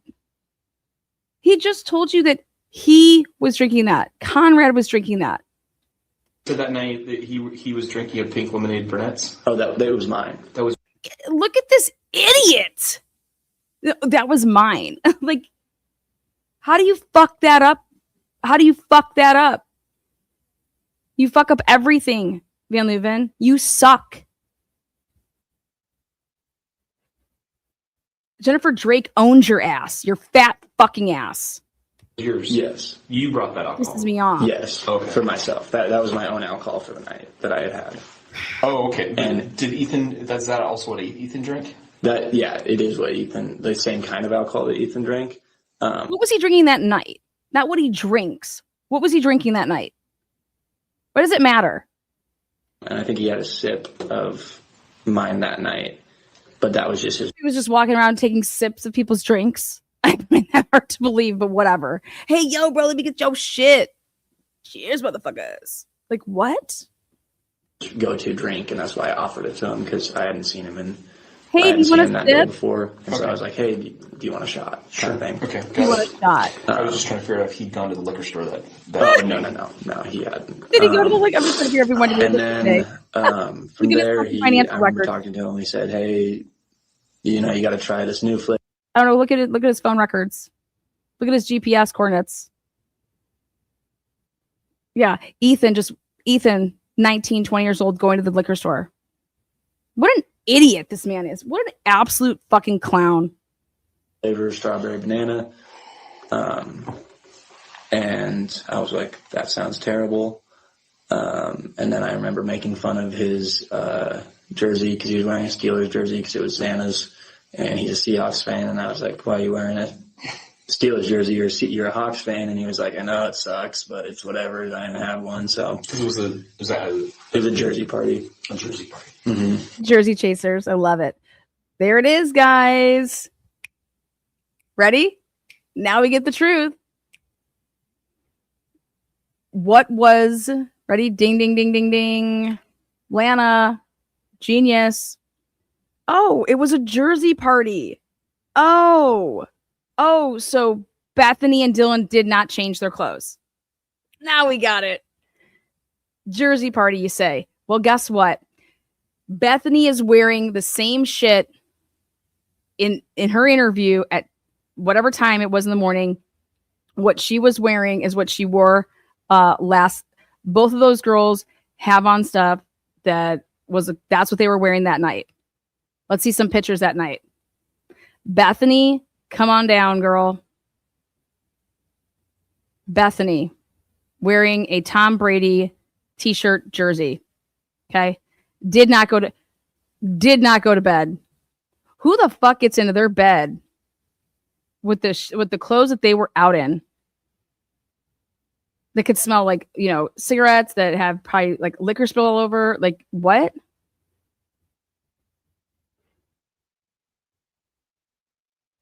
Or maybe it's because they just did not go to sleep. So you did not change because you're just partying.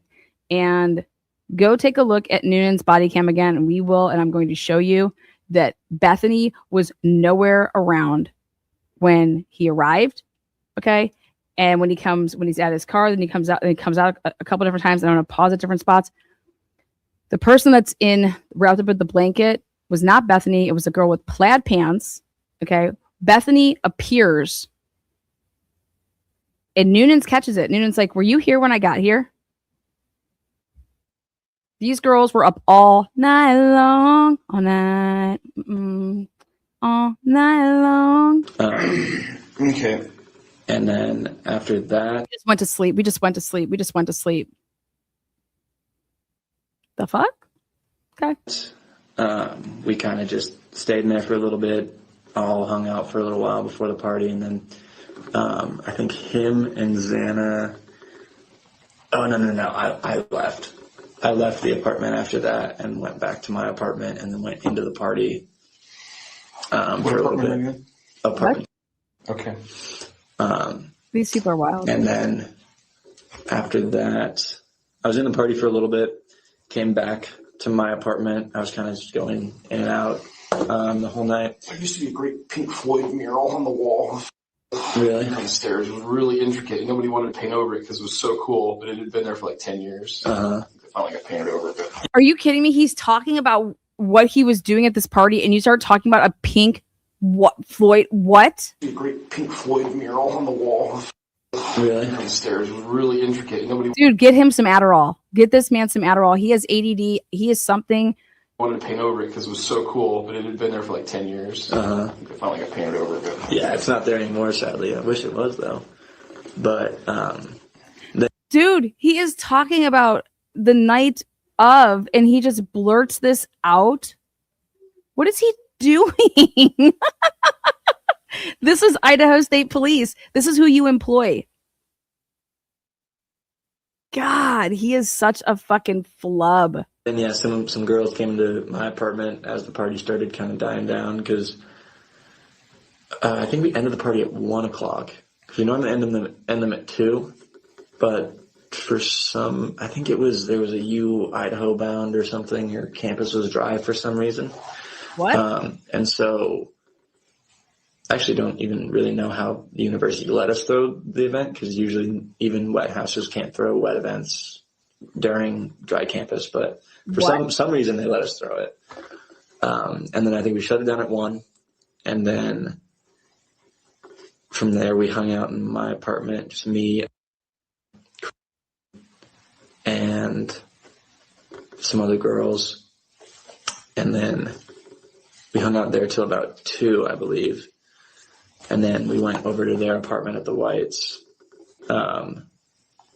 Whose apartment at the Whites? The one I was mentioning earlier. They were hanging out with you in, Mm-hmm. and then The after night before. the night before, and The then, night of the party. Mm-hmm. and then The after night before. the night before, and The then night of the party, yeah. apartment at the Whites. We hung out there till about 2, I believe, and then we went over to their apartment at the Whites. Whose apartment at the Whites? The one I was mentioning earlier. They were hanging out with you in, Mm-hmm. and then The after night before. the night before, and The then, night of the party, yeah. okay. And then, So after the party, you hung out until when? until about 2 a.m., I believe. And then we all went over to their apartment, which was me, and then I think it was.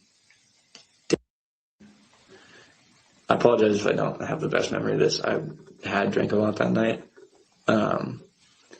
But then it was, I believe, as well. And then I can't remember if and were also there that night or not, or if I'm thinking about just another night, because we went over there pretty often. But we hung out there for probably 2.5 more hours. I think I went home around 4:30 in the morning, and I walked back with, I believe, and then How were they that night? How was there any problems at this White's apartment? no, we were all just Did anybody leave? After you walked over there at about 2 with these guys, did any of them leave and come back? no, none of the guys did. Some of the girls left, and I think that was around 3:30, I believe. But They just went home. none of the guys left. Not that I know. If J and were there, they left earlier than me, but they just went back to the house.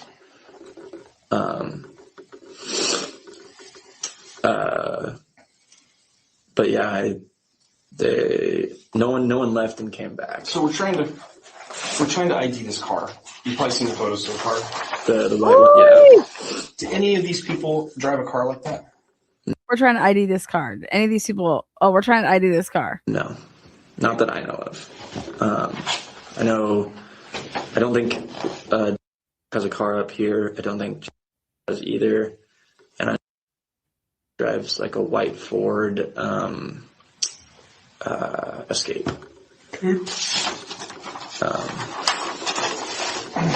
And then I don't know what the girls drove. And you don't know anybody around here that drives a car like this? No, I don't. Okay. Do you understand? For this fucking kid to say that he doesn't know anybody that drives a car that looks like that is absolute bullshit. When you just have to look all around and there's cars that resemble that all over the place. Unbelievable to me. Unbelievable to me. Full of shit. So you hung out until maybe 4:30 and then you walked back to your apartment? Yeah. And then I just went to bed. And then that's when I woke up the next morning and then went over to watch football. What time? So I went back to the house the next day.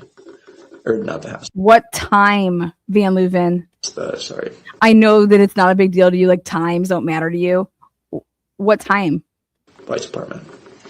Did you notice another big group of people at the White's apartments? Maybe on the upper floor, like 50 or 60 people. When? Another party that same day you went over to watch football? No. Or, I'm sorry, the day before. Oh. On Saturday. And this was at night, like when I went over during the day. Yeah. I wasn't out too much during the day. I think I was in my room doing homework, so I wasn't looking over at the whites or hanging out over there. So I don't know if that was happening. Okay. It's not something that is uncommon, though. I'm going to show you a photograph of a knife. Look at this Does guy. that look familiar to you? Have you ever seen anybody with that knife? He's showing people the knife. Oh my God, what? No, I have not. What knife are you showing people? Oh, what an idiot. It's got unique leather strips around the handles. Mm-hmm. No rainbow. Not that I know of. What? It's got unique leather strips around the handles. Mm-hmm. No rainbow. Not that I know of. Is there anything else we haven't talked about that you think that we should talk about? Sure, you dick. I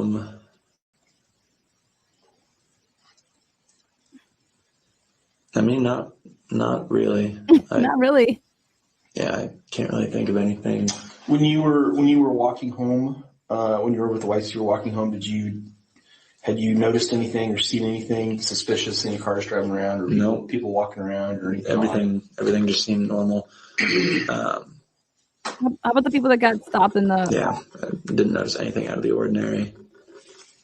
Where's the interviews with the underage consumption peeps?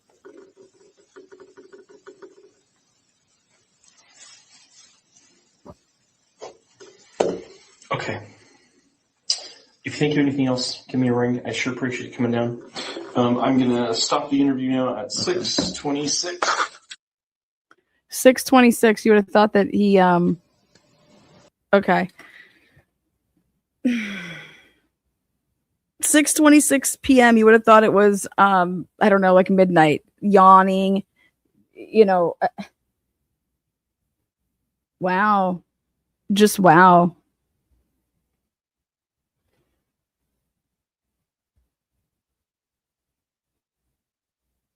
That's just crazy. Okay, so basically there's a party on the first floor and there's a party on the second floor.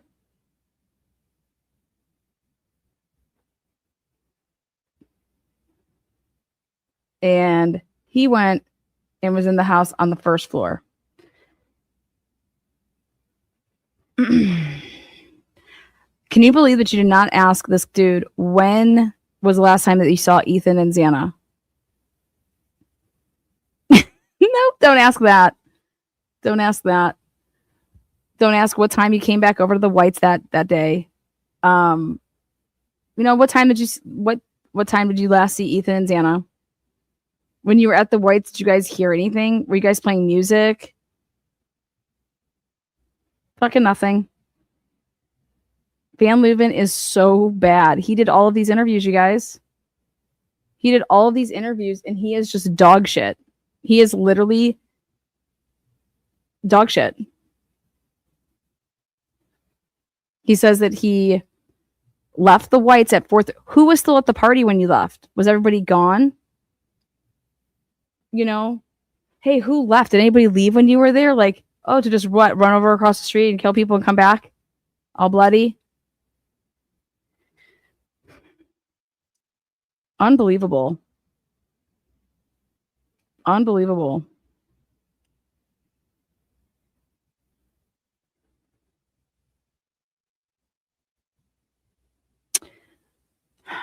For fuck's sake.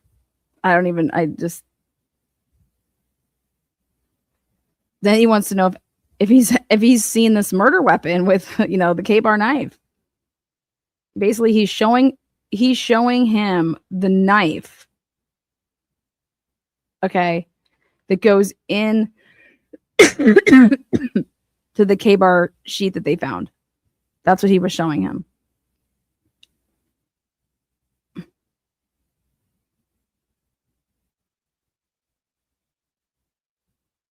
Doesn't ask him anything about like stuff that you've already gathered. Like you already talked to this Eric Gower kid, right? And he's the only Uber, and you got like you know, about Molly and the whole door dashing. Like, who else was ordering? Did you guys order DoorDash that night? You know, just like nothing to try to corroborate other people what they've said. He is just the worst, you guys. He can't put together a 40-piece puzzle, let alone do a criminal investigation of this magnitude and this complexity.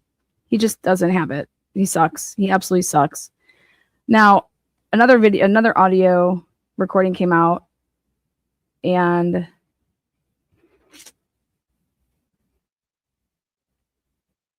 this is a name that And we're at your parents' weekend. Okay.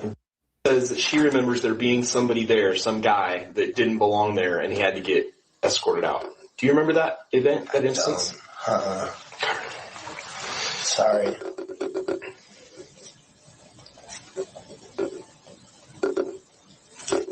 My parents' weekend was pretty filled with finances, though, for that, so I was pretty much in the back room the whole time. this is Calvin.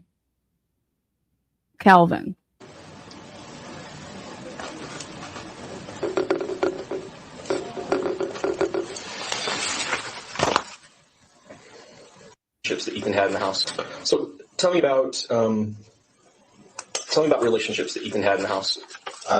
Yeah. Who's his best friend? The people he spent the most time around, I would say, would probably and Kyle.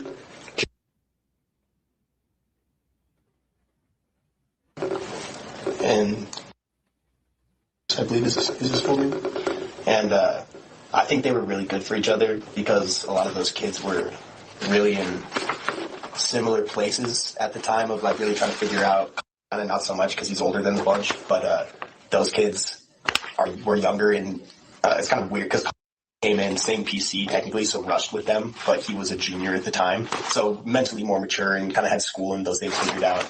And I think that those dudes got so close because they were really trying to deal with the same things of school, relationships, things like that, things that young kids do deal with at that point. Yeah. And I think that's probably why they got attracted to each other so closely, so quickly. Okay. What kind of friend was Ethan? Always there. Again, this is Van Leuven. Same day, you know, the 12/14/2022. He interviews these two. I live alone in the bottom rooms, like on the lower 40 now.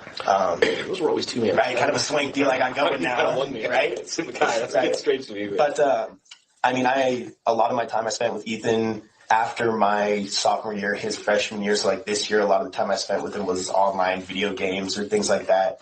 But man, he was like always texting you, always seeing what you're doing, like really cared. I mean, I feel like you hear the same things, but it really was who he was. And was he polite, nice, warm, or was he ever annoying or like confrontational? He always knew, like, even if he like started pushing things to a line, he always had that like feeling of where that line was and like when he'd overstepped, and like was always big enough to be like, I'm sorry, like, or but like I can't really think of times that he ever would push things like that. He never really pushed the envelope, was always more on the caring side than confrontational. That's Van Leuven with his pen. Do you remember him having a conflict with anybody, either in the house or out of the house? Do you remember him ever, getting a yelling match with somebody or? No, anything more than like, dude, pick up your dishes or something like that. No, something more serious. No. Was he ever involved in a fight? No. You hear that? That's Van Leuven. It was the same thing that was happening in the other interview. So we can eliminate that it's the guys that are being interviewed that have this issue that he's playing with some fucking pencil or pen. It's just so fucking annoying. He's going like this.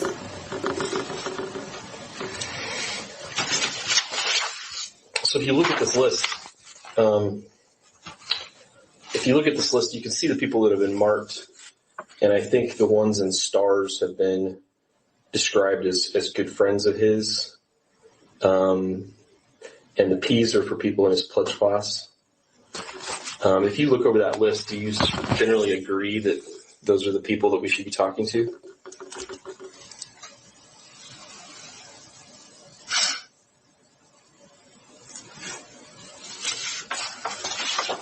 So Van Leeuwen has a list. So Anne would have asked for that. Yeah. Let's see one that you guys are really missing. Yeah. A name that's come up that maybe we should talk to. Did he have a relationship with him at all? Not that I can really speak on a whole lot comfortably. Did he have a relationship with any of the girls at 1122? No, not that I am aware of at all. Okay.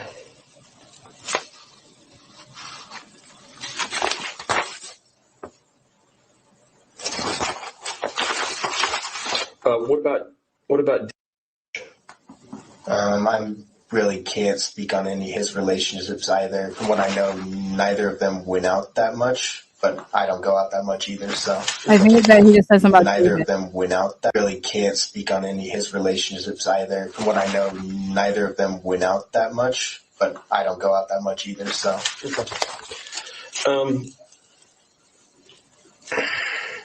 Where did Ethan spend his time? I honestly never went to his apartment off campus.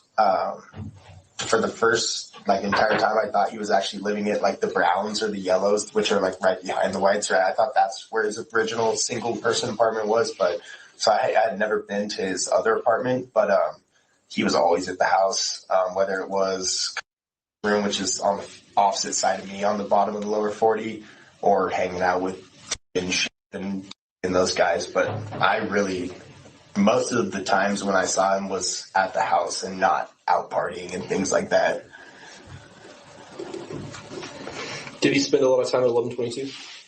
Yes, I mean, not that I can speak of I personally knew when he was there and when he wasn't, but I know that he spent a significant amount of time at Xana's house, yeah.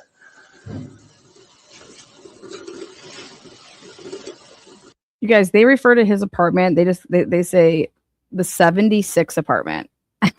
I get why they're saying that, but I just can't. That's just not the name of it. So we're gonna get into that.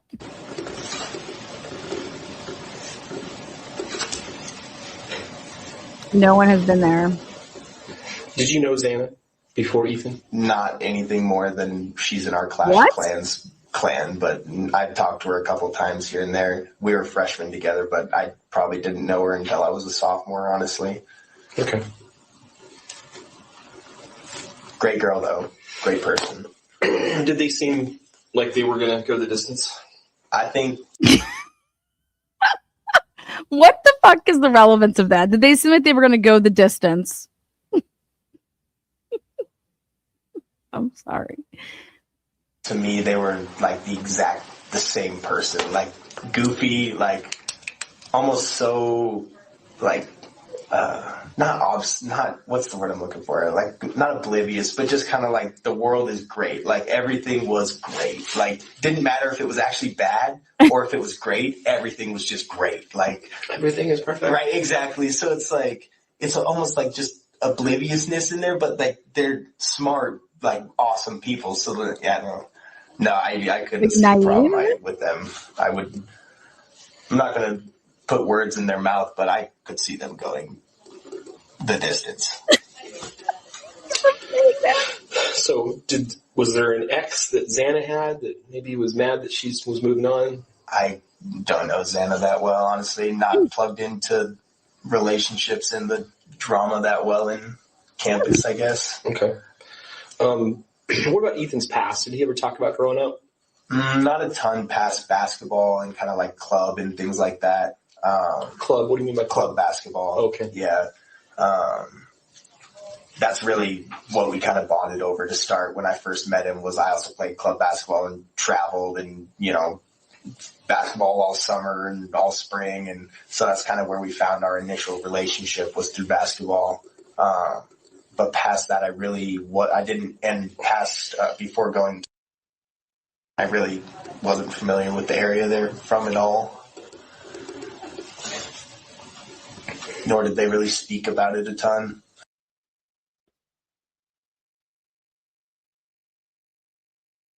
So that's why I know that. Okay. Did he ever mention having a problem with anybody at the apartments where he rented? I never touched that subject with him, though. Do you know if Ethan was ever involved? Was he ever stopped by the police or contacted by law enforcement before all this? I don't believe so. Not that our executive board has ever heard of. Normally we hear about those kind of things. Okay. So, could you describe his personal habits? I mean, anything unusual? No, he liked to play a lot of video games. He tolerated school. That's actually the reason why he wasn't, probably know that. It's why he wasn't living in the house. No, nothing out of the regular. Do you know what he wanted to do after school? I don't, to be honest with you. I can't remember if it was him or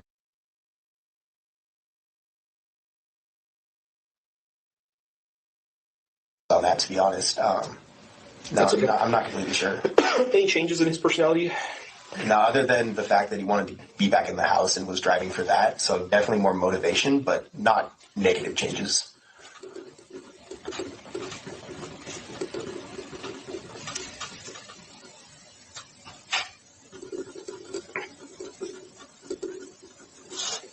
How were his interactions with other people that weren't Sigma Chi?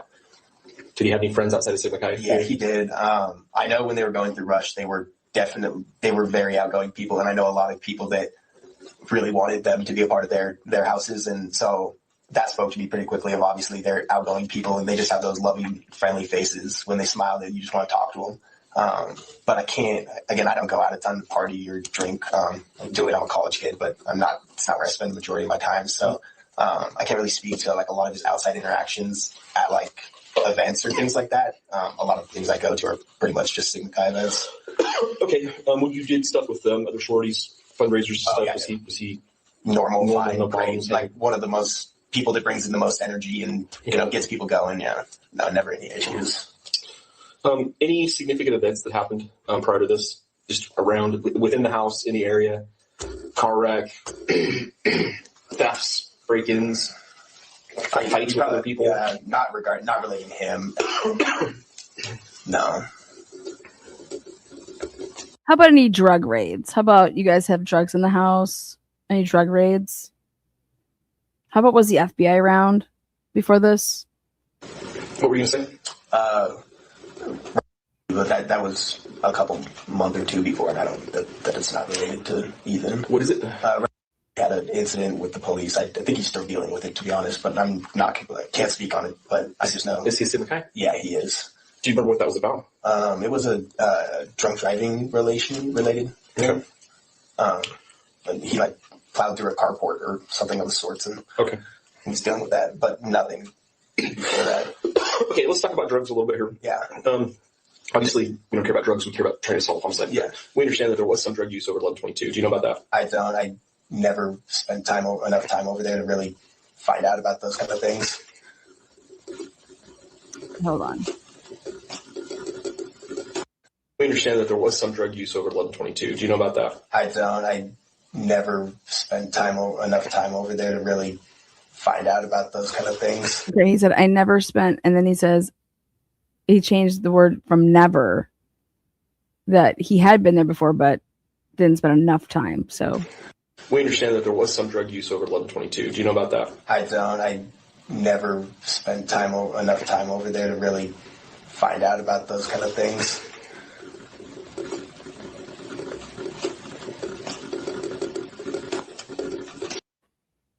all right, Van Leeuwen, let's talk about it. The drug use. What are you talking about? I thought nobody was using drugs over there. He's like, let's talk about the drug use. He's like, all right. Well, we're going to talk about the drug use at 1122. We've been informed that there was drug use there. What? Who informed you of this? Say what?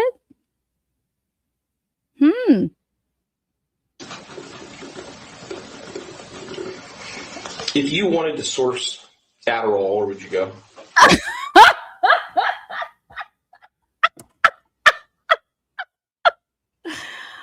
Dead as fuck.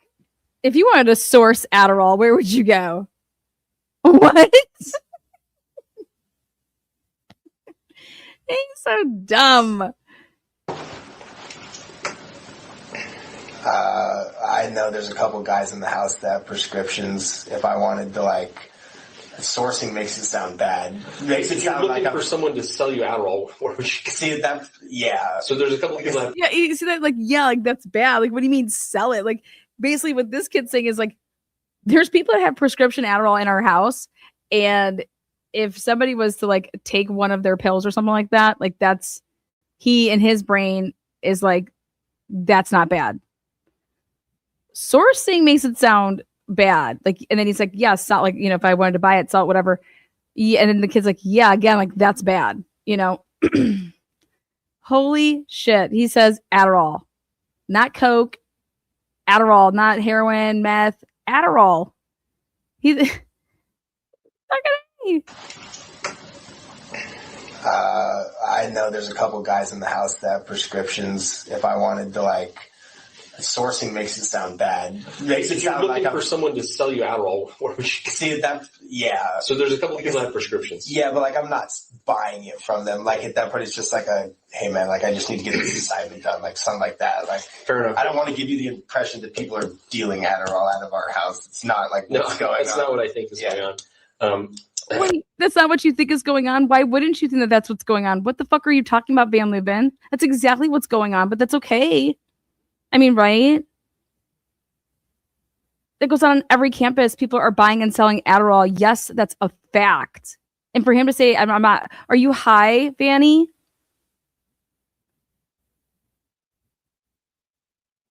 I don't know whose interview came first. My guess is Conrad's came first, but I'd have to listen, I guess, go back to the beginning and see what time this started. We'll find out here in a second.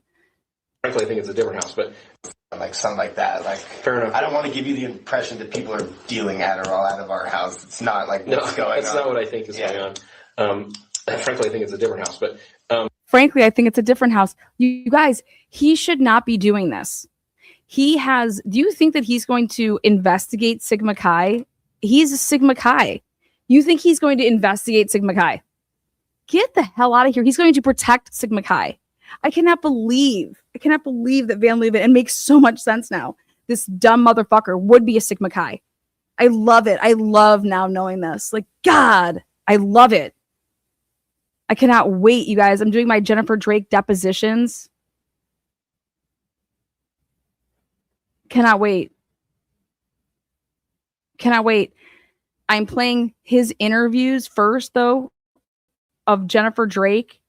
Every time a husband is murdered or a wife is murdered, who's the number one suspect? The spouse. Not to him. This motherfucker was a Sigma Chi. He's like, I don't think the Sigma Chi's were selling it. I think another house was selling Adderall. What? Who gives a fuck about Adderall? what about cocaine? Oh, there you go. Cokey. What about cocaine? And you think this kid's just going to sit here and admit to fucking felonies? No idea. No idea. I mean, if you want to hear I would assume that I could find a Delt that would sell me some, but Okay, so basically the cocaine. So he's over here. He already has he thinks that cocaine and Adderall. Well, first of all, he thinks Adderall is being sold out of a different house. He's like, quite frankly, it's a different house. And it's either your betas or your delts. Okay. And this kid says, well, he gets asked, well, what about cocaine? Well, that's funny. You didn't even ask Connor about cocaine. Connor I actually did, but Connor actually brought it up. You didn't bring it up. that's also my just kind of I think that's probably right. want to hear I would assume that I could find a Delt that would sell me some, but that's also my just kind of I think that's probably right. preconceived prejudice opinion, maybe. Why do you think that is? I've had a couple of them come up to me at the Quarter Club and Yeah. ask if I have anything on me, or anything that they might be able to use. Right. So at the corner club. Oh my God, no way. The corner club. Let me write that down. So the corner club versus coming to you on campus. At the corner club, hey, do you have anything I could party with? Is that the phrase that you guys all use? Party? Hey, you want to party? Yeah, what do you got? So So wait, I have a question. If this is a murder investigation, okay? Remember when Steve Gonsalves came out and he was like, you guys, the cops don't care about the drugs, you get a pass. You get a pass. So why wouldn't he, if you're asking that question, if you think that has something to do with it, why wouldn't you say, okay, well, who came up to you and said that? What dealt? Here's Van Leuven. Oh, I don't know what to do. Okay. How about online behavior with Ethan? Did he do anything online? How do you move off of that? He just told you that a dealt came up to him at the corner club. He just mentions the corner club. Okay, let's talk about the corner club. How often would you go there? Who'd you know there? Who was bartending? Who normally bartended? Just fucking nothing, man. This guy is horrible. Horrible. You understand if IGG was not used in this case, they would have framed somebody. You understand that, right?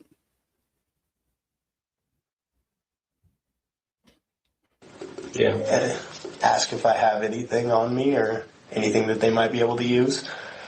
Right. You don't think to ask anything further on that? Unbelievable. Unbelievable.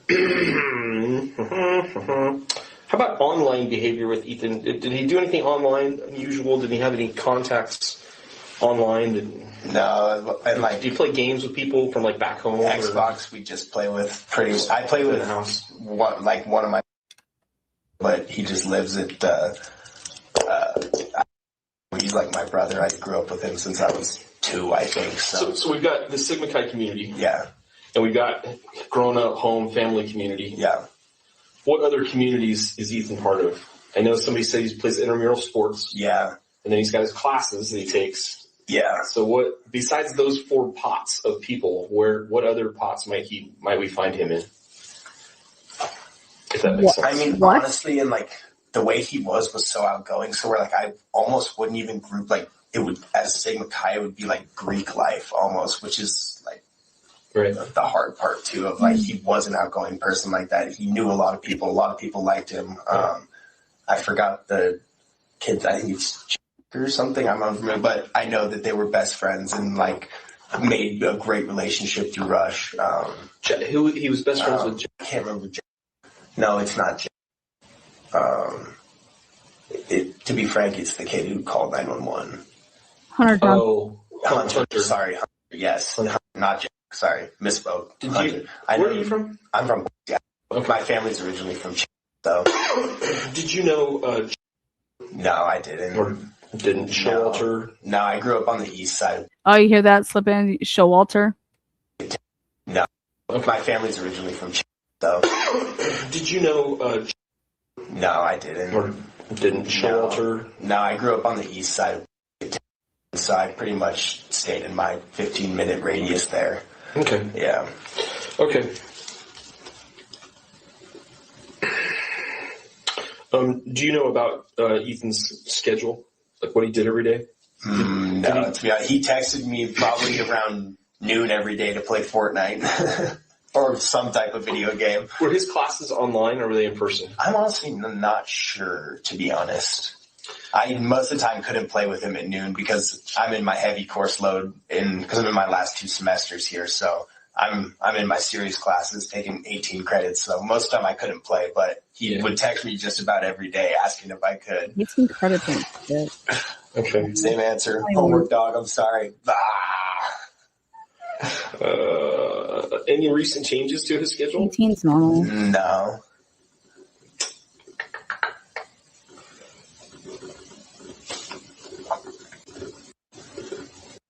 This is actually worded pretty well. Inquire as to any instance where the victim ever discussed or displayed fear, concern, or discomfort about a particular person or situation.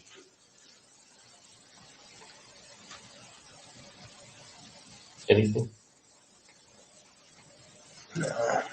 Did you ever express concern about one of the girls over at 1122, about somebody giving them a bad time?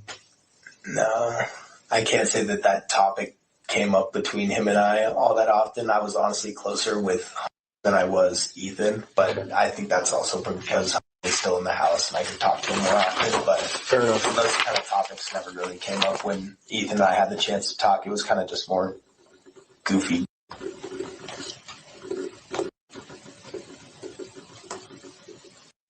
I think we already covered this, but you know anyone who didn't get along with him, or they had conflict with each other, that they maybe he tried to just avoid him because they just didn't get along?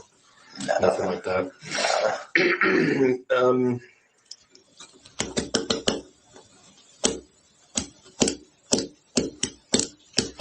Was Ethan employed? I don't believe so. I worked at the tulip fields when I went to the Celebration of Life. Oh, okay. But I don't know the name of those tulip fields, but I know they did that over the summer. And then I think they might have worked.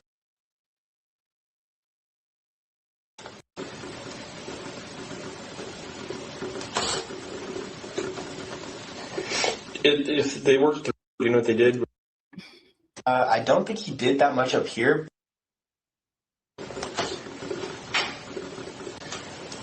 Volleyball, basketball, maybe badminton. Is that really? Football, yeah. When he could get his name on there for. Again, ever have any conflicts with anybody with intramural sports that? No, nothing like that.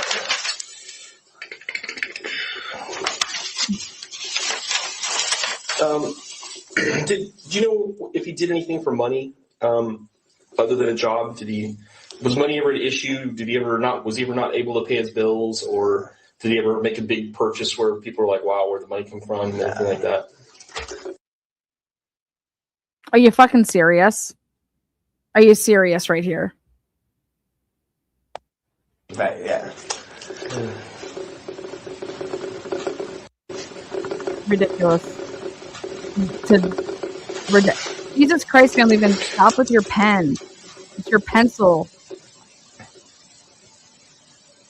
Ridiculous. Did you notice whether the way that he spent his time or the people he was hanging out with had changed in the weeks preceding his death? No, I think he's pretty much stuck with the same people for the past year and a half. I think that's about how long him and Xana, about a year or something like that, and really spent a lot of time with us. And then the only other person I knew that he spent a lot of time with was Hunter, but I know that their relationship was great. So, okay. What cars did he drive? I only remember him riding passenger with Kyle, I believe, when they would go to get Taco Bell, but that's because my car's in the parking lot too. So it's kind of just like only remember him riding passenger with Kyle, I believe, when with Kai. they would go to get Taco Bell, but that's because my car's in the parking lot too. So it's kind of just like places I'm at often were the places that I saw him often. I never really saw him in his own car, if he ever had one. I'm really not sure. What? Interesting. Where did he eat most of the time? Taco Bell. Every time, where you going, eat? Taco Bell.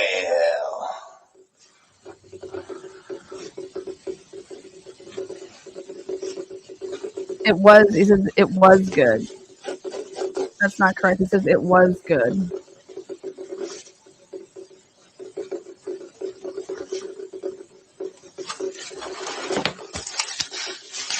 Was he religious? Did he go to church?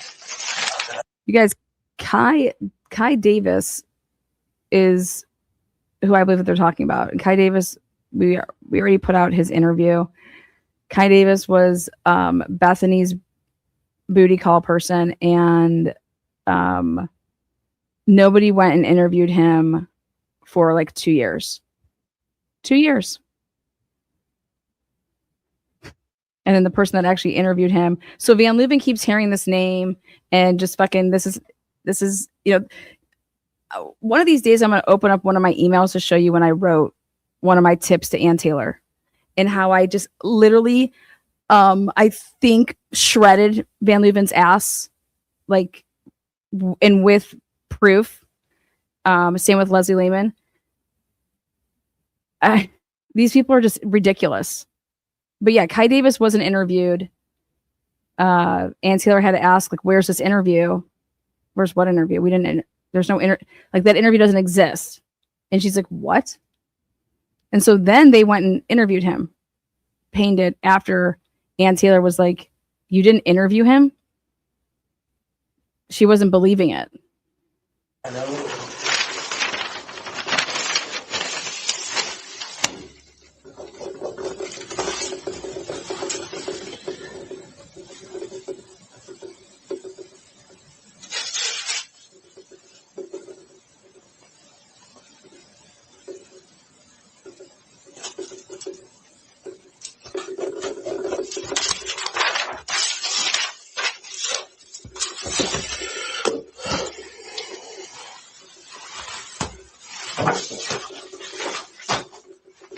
I assume you would have said something, but to ask the question, Yeah.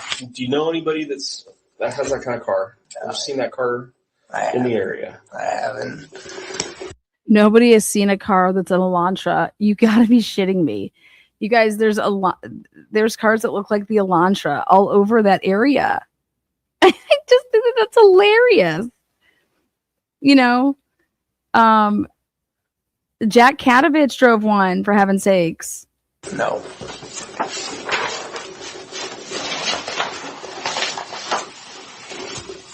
Are you a hunter? Outdoorsman?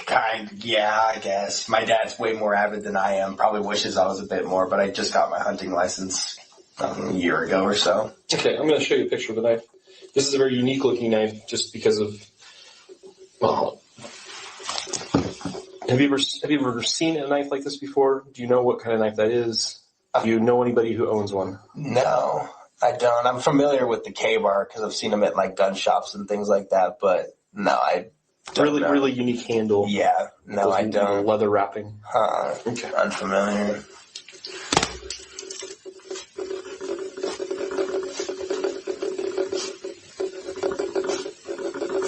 You guys, hold on a second. So these last questions are going to be a little weird, but I had no idea that Van Leuven, this changes everything now for me, and I'm going to tell you why.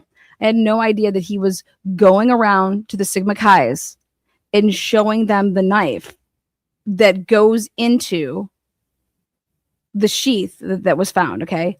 So now it's like, it's obvious why Papa whatever, Papa Rogers was asking, and it would know some of the stuff that he knew. Hello, if you're showing me a knife, okay, have you ever seen this knife before? What? Van Leuven, what? Do you buy that on Amazon? Where'd you get the knife from, Vanny? And he's like, yeah, it's very, like, what are you doing? What's going on here? Unbelievable, right? So here, these kids were all talk, and these kids are all talking and saying, what questions were you asked? What were you asked? What were you asked? You don't think that that's happening? That's 1000% what was happening. And oh my God, were you shown a knife? I was shown a knife. I was shown a knife. I was shown a knife, you know? Van Leuven's out here whipping out these knives, and it's just one knife that he's whipping out. And he's specifically talking about the goddamn handle and that, yeah, it's so unique. What? What do you think these kids are going to say to you? Yep, you know what? Yep, I've seen that knife before. No, even if they did see it, they're not saying that. Have you seen this knife before? What? How? I'm sorry, but that is so reckless. That's like saying you have, 9mm shell casings at the scene, okay? and you're like, I'm going to go show these kids a Glock. Have you seen a gun like this? Get the fuck out of here. Get out. What? That is just so ridiculous. So stupid.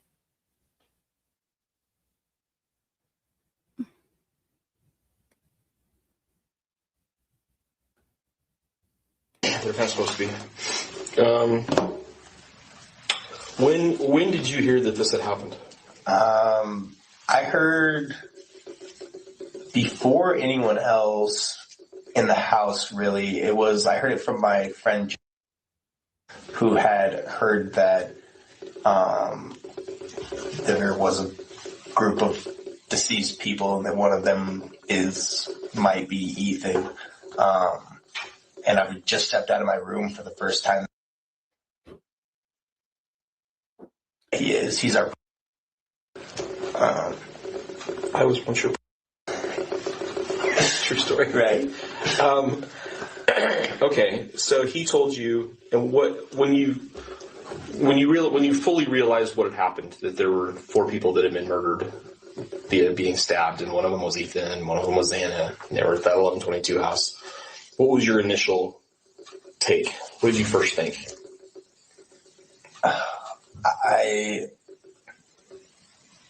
I don't know.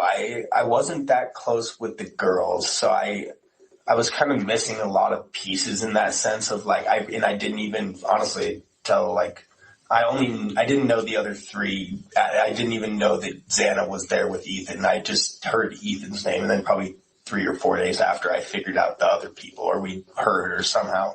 But honestly, my initial reaction. What? They said the names on the news the next day, all of them.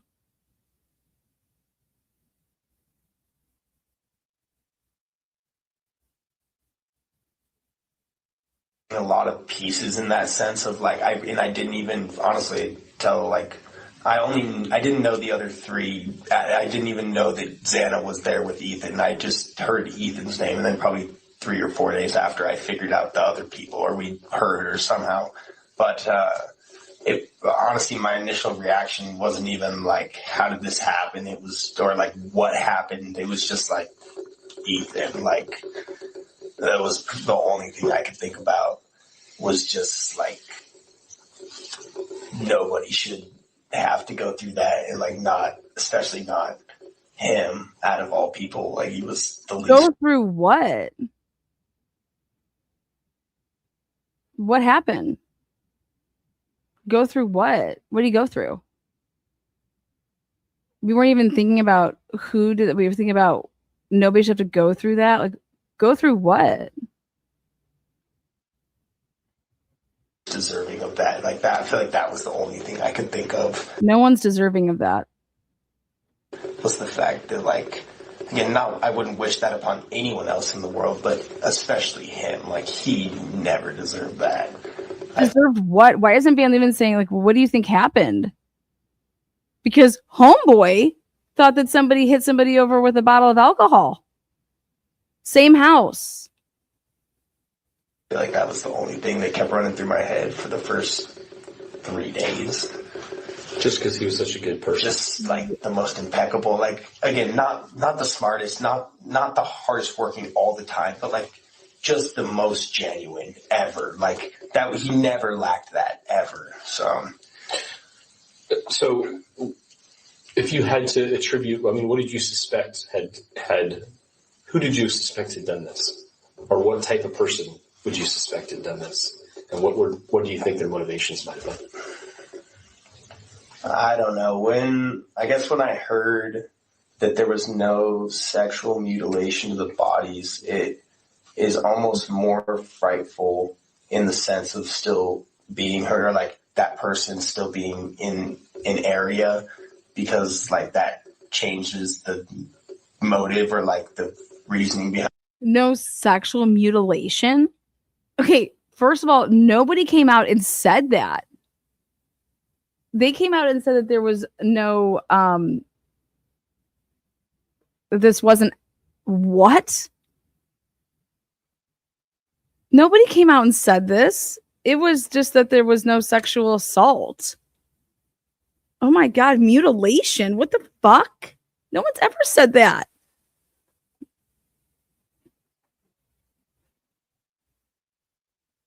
Hunter Johnson needs to be re-interviewed. Where that language does not just get said. It's actually, wow. Behind it a lot, beating her, like that person still being in an area, because like that changes the motive or like the reasoning behind it a lot, right? So I guess that's kind of in. You suspect had done this, and what do you think their motivations might have been? I don't know. When I heard that there was no sexual mutilation of the bodies, it is almost more frightful in the sense of still beating her, or like that person still being in an area, because like that changes the motive or like the. He could have also gotten that from Ethan's parents. Reasoning behind it a lot, right? So I guess that's kind of was my main thing. I don't really know what I thought out of that, but I was just more taken aback by that, I guess, of the fact that like there was like it was just to kill. There was no like that's what stuck with me the hardest, I guess. I don't know if that answers your question or not, but no, it's a good take on it. Some people say interesting things that it's like, oh, okay, yeah. Do you think it could be somebody within the Greek system that did this, that knew them? Do you think there's people in the Greek system that are capable of this? I believe so. I couldn't put names to that or like, but I'm like there's. Oh my God. Do you think that there is people in the Greek system that are capable of this? I think so. What? What? Situations, even like this. I believe so. I couldn't put names to that or like, but I'm like there's situations, even like don't take this in the wrong way at all, but I live alone in that bottom room. Like I could walk out and do anything at any point in the night, and none of my brothers would ever know. So like, it's people think. Oh my God! I could walk out that room right now and I could do whatever, and nobody would know anything. That's okay, but that's different. You just said you believe so that somebody is capable in the Greek system to do, and I would be saying, well, what did they do? You get what I'm trying to say here? Like, I don't know what happened here. Do what? Like,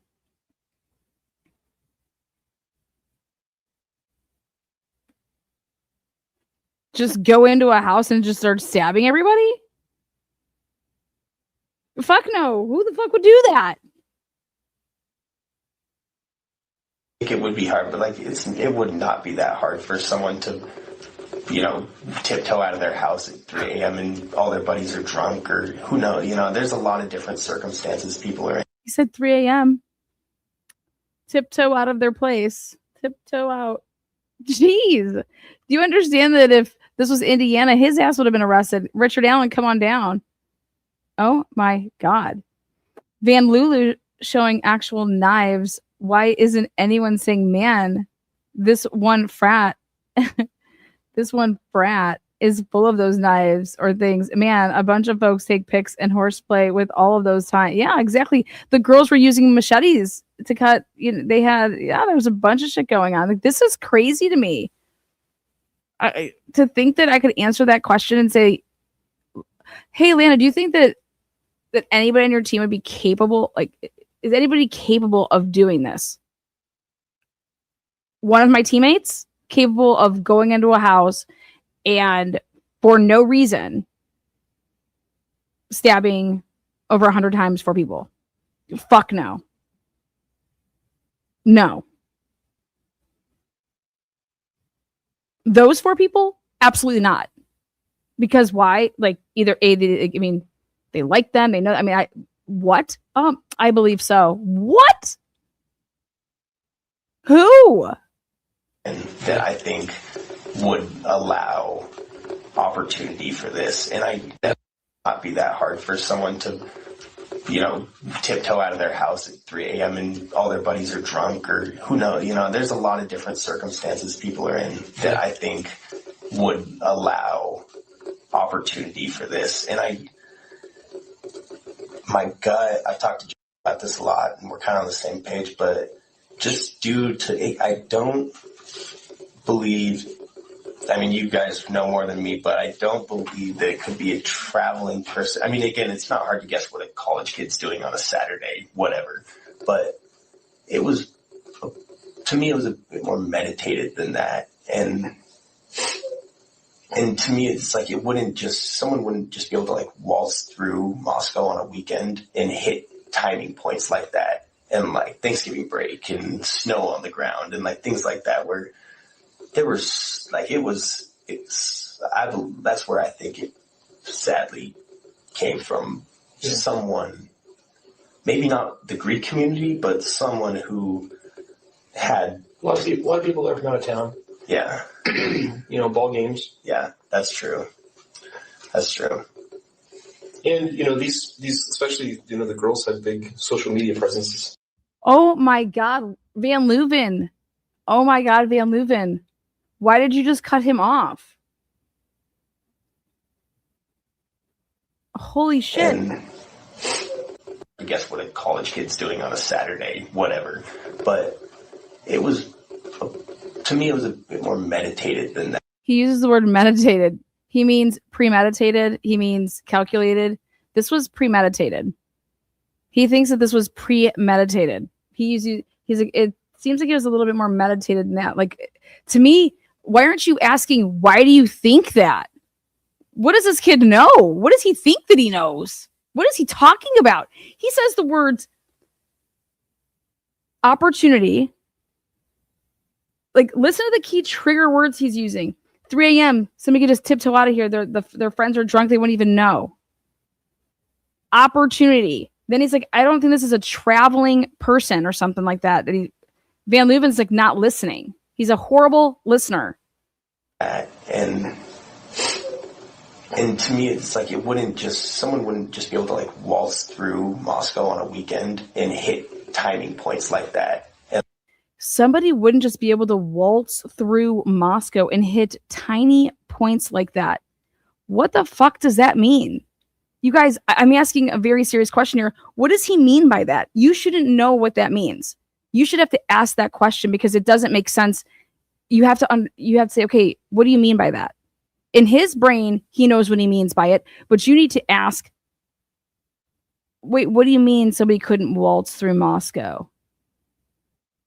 Do you think that there's cameras all over and that we'd be able to catch this person? Like, what are you getting at here? What do you mean a person just couldn't waltz through Moscow? And then he says this word, these 3 words, which is really strange way to say it, and hit tiny points. And to me, it's like, I don't believe, you guys know more than me, but I don't believe that it could be a traveling person. Again, it's not hard to guess what a college kid's doing on a Saturday, whatever. But to me, it was a bit more meditated than that. And to me, it's like someone wouldn't just be able to like waltz through Moscow on a weekend and hit timing points like that. And like Thanksgiving break and snow on the ground and like things like that where there was like, you guys, it wasn't Thanksgiving break. It wasn't Thanksgiving break. Snow on the ground. What? He knows that there was snow on the ground, and I feel like he knows that there was like footprints in the snow out back, but what? That's where I think it sadly came from. Someone, maybe not the Greek community, but someone who had, A lot of people there from out of town. yeah, Ball games. yeah, that's true. That's true. And, these. He was going to get to, if you would just let him fucking speak, I believe he was going to say not necessarily the Greek community, but it's a community here. Let's start talking about, I don't know, the athletic department. There's a coach that shut off his fucking phone during the murders. A coach that didn't come forward to say, oh my God, that's a girl that babysat for me. The wife nor the husband that were the coach of the football team came forward to say how Kaylee was one of their babysitters. These, especially, the girls had big social media presences. Yeah. A lot of postings of photos online and whatnot. Yeah. You could digitally stalk someone these days. That's true. I don't know. I think it'd be hard for someone to hit those kind of time periods just because, it's easy to guess that they're drinking, but time periods are so sporadic on those kind of things. I don't know. Okay, what he means by that is time periods, meaning, you would want to ask, when does he think that this occurred? Because when somebody would be sleeping, and what he's basically saying is that these people weren't sleeping. Like, what's going on here? This Van Leuven has no idea what to do with this information. No idea how to ask about, okay, wait, what do you mean? Like, let me get he needed to shut this kid up because look at the interview's about to end in 3 minutes. I don't know. I don't think someone could come through on a weekend and get that kind of luck. I love it. There it is. There it is. I don't think that someone could just come through here and get that kind of luck. Wouldn't you say, what do you mean by that? Because that's exactly what I said. I said, this person is so fucking lucky. This person is so lucky. So lucky.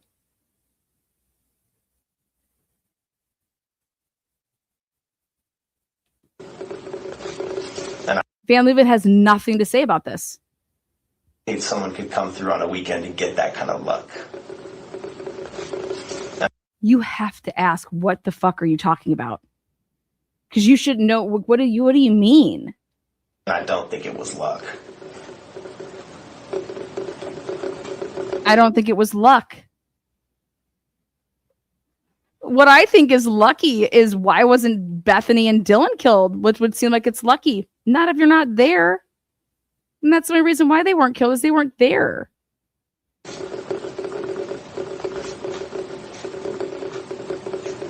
Look at Van Leuven has nothing to say about this. Unfucking believable. Fire this piece of shit.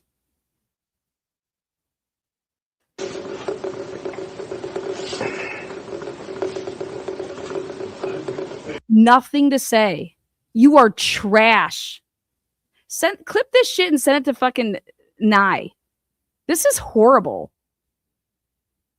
I'm going to send this clip on over to Steve Gonzalez and say, here, why don't you send this over to Van Leuven and ask him what the fuck he was doing?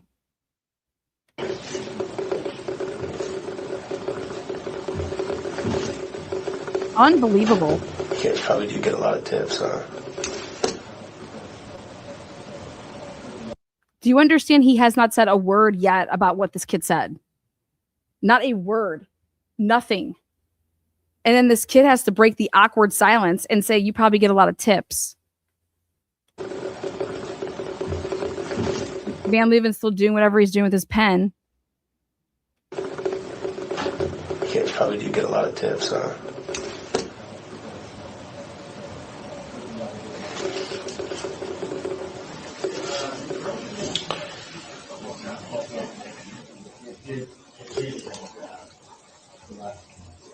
Is there anything else that you haven't talked about that you think that we should know about? Are you kidding me? The kid just says you probably get a lot of tips. First of all, he doesn't say anything to what the guy just said.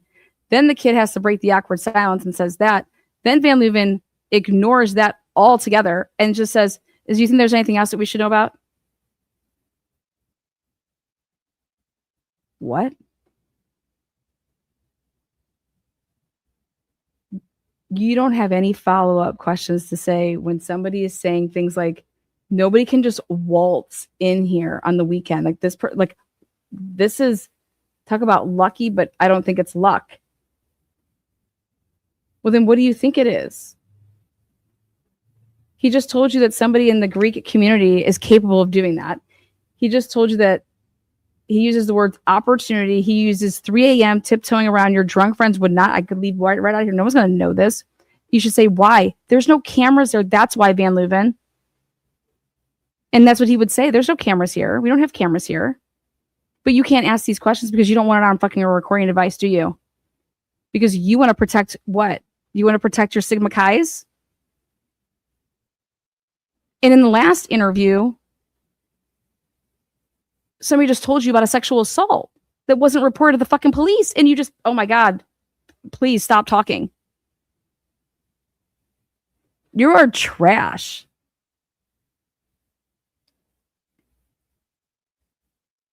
About Ethan or you or the victims or anything? Okay.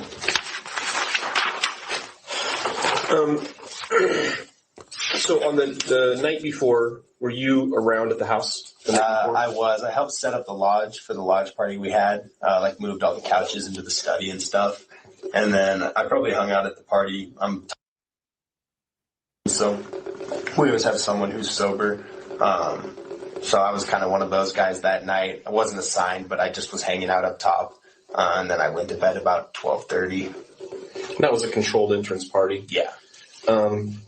Anything happen at the party? No. Nobody getting the yelling match with somebody? No fights? No, problems? it was smooth. All of our parties go smooth. He's a very good negotiator when it comes to getting people out that he doesn't care to have in there. So we never really have conflicts or problems with guys with girls. I'm calling Van Leuven right now. Did you notice if... I'm calling Van Leuven. I want to know if I'm actually going to call and ask if it's a conflict of interest for a Sigma Chi police officer or Idaho State trooper detective who's a Sigma Chi to interview Sigma Chi's. I want to know if they would think that'd be a conflict of interest.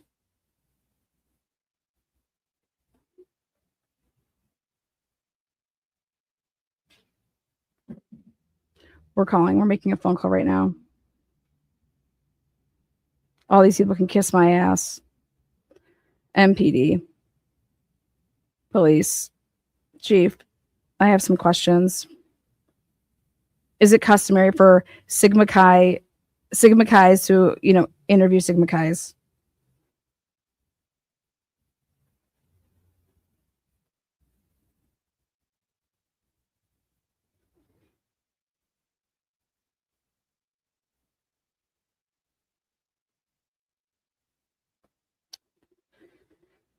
Oh.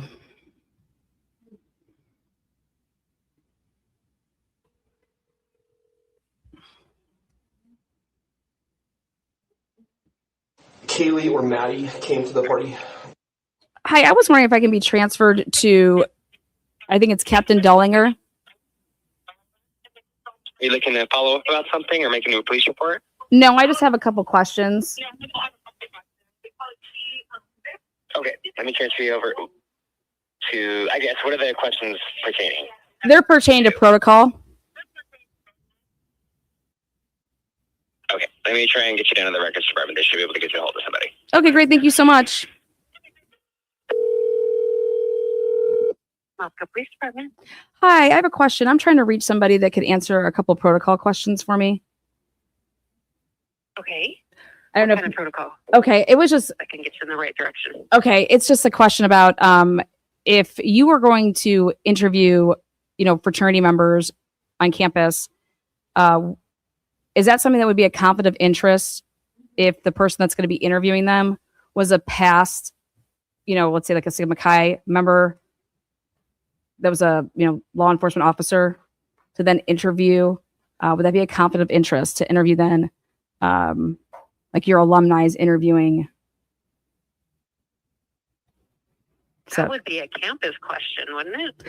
yeah, well, that's what As far as like what day? Well, no, my question is if a police officer law enforcement and they were a Sigma Chi member, let's just say, and there was an event that included, hey, we have to go over there and interview Sigma Chi members, would the force say, hey, we're not going to send you because you are a past alum, you're alumni and you were a Sigma Chi member?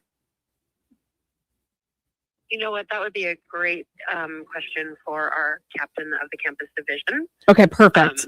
So that's why I can't answer that. I didn't so let me think so. get it over to him. Yeah. Okay, I was like, Yeah, but I needed to know more, so I knew who to send you to. okay. So So does that was that make perfect. sense? I I hope I appreciate that. didn't. Did I explain it good enough? Okay. No. Okay, cool. Yes, but you said that second time. I totally understood. Okay, good. Go ahead and say that to the captain. Okay, So give me perfect. just a moment. Thank you so much. Mm-hmm.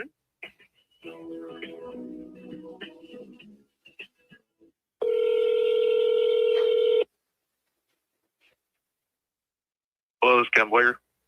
Hey there, Captain Blaker. I just had I don't know if you want to call it like a policy question that you guys deal with over there on campus. Okay. So my quick question is do you guys have any protocols that have to do with if you were, let's say, a Moscow Police Department officer or a Idaho State Police trooper or detective, if you had a past where you were a graduate at the University of Idaho and a Sigma Chi member, would you ever have that police officer or law enforcement personnel interview Sigma Chi's? Okay. First, before I answer, can I ask who you are? Oh yeah, hi. My name is Lana. I at least know who I'm talking to. Oh yeah, absolutely. My name is Lana. Okay. And I'm just an independent journalist, so I was just curious on if this was even like something that you guys had like a handbook on, because I know that you guys do talks with like athletes in like the school as far as like the fraternities and sororities. I don't know. We had them back when I played Right. college, so I was an athlete Yeah. though. So we do. Yeah, we do cop talks both at our fraternity systems, Greek systems of any kind. Also with athletes and things like that. So we work pretty close and hand in hand with them. Okay. Now, as far as even if a member was at one point a member of, say, a fraternity here in town, now working with us, we don't have anything in policy that states that individual cannot investigate or interview any member, whether it's someone with the athletic department or somebody who would be in a Greek system or anything like that. What we do there is a case-by-case basis where we make a determination of, is there still a personal interest from the officer to whatever Greek system or sports system, or even who the people are in our community that they might have to deal with. Mm-hmm. Is there a personal interest that can create a conflict of interest? And if that is the case, and the officer, generally our officers will come to us as like, I really shouldn't be the one doing this. Yeah. So like, and we base a lot of it on that. would you say that if somebody was an active donor to, let's just say, I don't know, name any fraternity or sorority, that would be something that would create a conflict then, or no? Like, how would you go about, like, if you just throw out like a hypothetical, I'm just curious or does somebody just need to like, I'm just curious how you would kind of like just, How we would handle something like that. yeah, like go about it to figure we it don't even have out. Anything, so we have nothing that is written in policy. Okay. If that's what you're looking for. There is no actual written policy that would prevent an officer from doing their job. What a lot of it is them telling us if they came forward and said, hey, I probably shouldn't be the one doing this, then we would ask them, okay, why? Why do you feel this? You shouldn't be the one to do it. They would give us the reason. And if the reason was kind of like what you're talking about, so, I'm still an active member in this house. I pay alumni dues to it and things like that. And I kind of go over and help do a lot of different things. Yeah, there's a chance that administration, we may say, okay, I understand it. Thank you for coming forward. We'll have somebody else do these interviews then in that case to keep the case clean. But if somebody comes forward and is like, no, dude, I haven't had anything to do with this house since I was a member there. Mm-hmm. I have no ties to it anymore. I can care less. Then no, we can move forward and allow them to do what their designated job is at that time. So a lot of it is our officers are very open when they feel that there's a potential conflict of interest that they come forward to us. So that's kind of what we rely upon there. And yeah, we do have personal knowledge of our officers, things that they've done in their community, because we do very thorough backgrounds. But it's a small community. So if I had to sit there and go, oh, any chance that there's a potential conflict of interest, we need to remove you, that could potentially eliminate half of our agency. Yeah, I could see so that. We have to always still look at, we just have to look at the actual incident and go, okay, is this actually going to be a conflict of interest, or can you put whatever feelings you have aside and do what your job is right now? Because we need you to do your job. Yeah, absolutely. And that would make sense with your community. It's smaller. A case by case sense. Okay. Yeah, it's literally a case by case situation where we just have to go into it. And I could sit there and argue, I was a college athlete myself at one point in my life, so I could potentially favor any other college athlete that I run into, so maybe I shouldn't interview them. Well, that's not true. Yes, I was a college athlete. And yes, I also believe that every athlete should have a higher standard of ethics put upon them because they're also in the community and they need to do better. Yeah, absolutely. So I can go both ways with that. Yeah, that's So yeah, is it something that you would want your, like you just said, you guys do thorough background checks, so, but if you're working with other agencies, we do very thorough backgrounds, so we kind of know. Yeah, I was just saying if you guys were doing like well, with IS, so when we work with like ISP, because you did mention ISP. Yeah, because they're a lot bigger. With ISP, we don't have that information, right? We don't have that information, so we have to rely upon their supervisors, who we know very well, we trust them, that they're not going to have their officer do something that they think could potentially be a conflict of interest. Yes, So it's no different. Yeah. So it's just being like transparent with each other and just honest about what is being asked of you in your duty, and can you do this? And then how would you guys approach something if, let's say you had that conversation, but somebody was like down the road, they're like, hey, I was treated X, Y, and Z ways because, let's say I was a delt, and the cop that dealt with me versus saying that I did something to a Sigma Chi, it's like, oh, they were a Sigma Chi one day though, and there's still like that brotherhood. Is that something that like? Yeah. And well, we would obviously take a deeper dive into that and just to verify it out and see. That's the great, wonderful thing anymore about what we do. Half of the stuff we do, if not almost everything we do, is recorded. So if we go through and we listen to their interviews, or we're reading their reports, and we're seeing we would have done the exact same thing that the officer did, and I have no ties to any Greek systems here. Yeah. And we would do the exact same thing, then we can rule that out as a possibility that it even played into it. Yeah, exactly. You would assess the situation. It's no different. Right. So we would treat that as like an actual complaint, an officer complaint, and we would delve into it. We would treat it like any other officer complaint, and we're going to look at it and make the determination of, do we feel that this officer took punitive action against somebody because of, oh, he was a delt, this person was whatever other fraternity, and they didn't like each other, and that's the only reason he did what he did? Or did we look at it and go, no, I would have drawn the same conclusion and taken the exact same actions? Absolutely. So we will look at it and then make a determination if our officer was unjust in what he did. We do that with any type of a complaint. So every complaint we get, first the supervisor starts to look at it. If they can rule anything out, then the supervisor rules it out. If the supervisor starts looking at it and goes, there might be something here, then it gets sent up to the administration, and we open an internal investigation. Then at that point, at which point we actually go through and look at everything in detail, including going back and re-interviewing everybody that was involved, making the determination of, did our officer violate policy or not? Gotcha. Or did they do something that wasn't right? And so we do take all that stuff very serious. Yeah, no, I'm sure. I'm absolutely. I mean, and you kind of have to, only because it's, I don't know, it just seems more prevalent now than ever with the internet, and it does. Yeah, the good old 90s and early 2000s, those were the days, man. So but thank you. You answered my question, and I thought I was gonna have to leave a voicemail. Okay. Thank you so much for being available. I really appreciate this. This was very helpful, and it makes sense. So it's not like I'm glad I can help. yeah, it's not something that you guys have like it's a policy. It's more just like a, obviously, like we're going to keep our cases so they have integrity. And if a situation like that was to arise, we would obviously address it as, immediately, or as whenever we found out about it, and then see, what's up and what we can do. That makes sense. Right. And there have been a few incidences in my career, and I've been here now for 26 years. So I started here in 2000. You mentioned the great 2000. Yeah, that's okay. And through my career, I've only come up with or aware of maybe a handful of situations where we've had to conflict an officer out of an investigation due to a relationship that they had either with the reporting party or potentially with the victim. So it's very rare that it even comes up. Mm-hmm.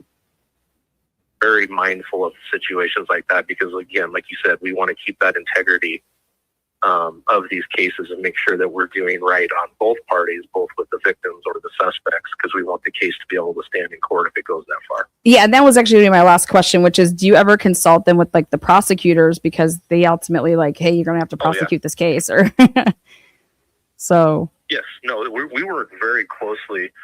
And anyone who's, I don't know where you're from or anything like that, but anyone who's been in this community knows how close our working relationship is with Bill Thompson and the prosecutor's office. We have to have that relationship because it makes things so much easier when we bring them on board, especially with major cases. When we bring them on board immediately at the very beginning, it makes our life so much easier. It makes their job easier, and we're able to work to do this type of a thing. So it's working. It's huge. Okay. And it's very beneficial for everybody. Yeah. Oh, wow. So you've been there the whole time that basically, I think Thompson's been there for what, like 40 some years, something like that? I think he's been a prosecutor in this area, either a defense attorney or prosecutor for a very long time. Yeah. When I started here in 2000, he was already the head county prosecutor and had been for several years. Oh, wow. So I've worked my entire career with him.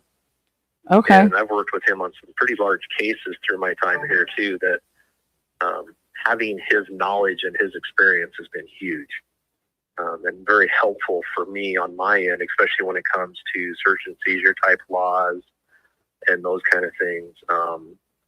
So he's just a wealth of information, and he just makes my job so much easier when I have someone like him to rely on. I would bet. Yeah, I mean, that's wow.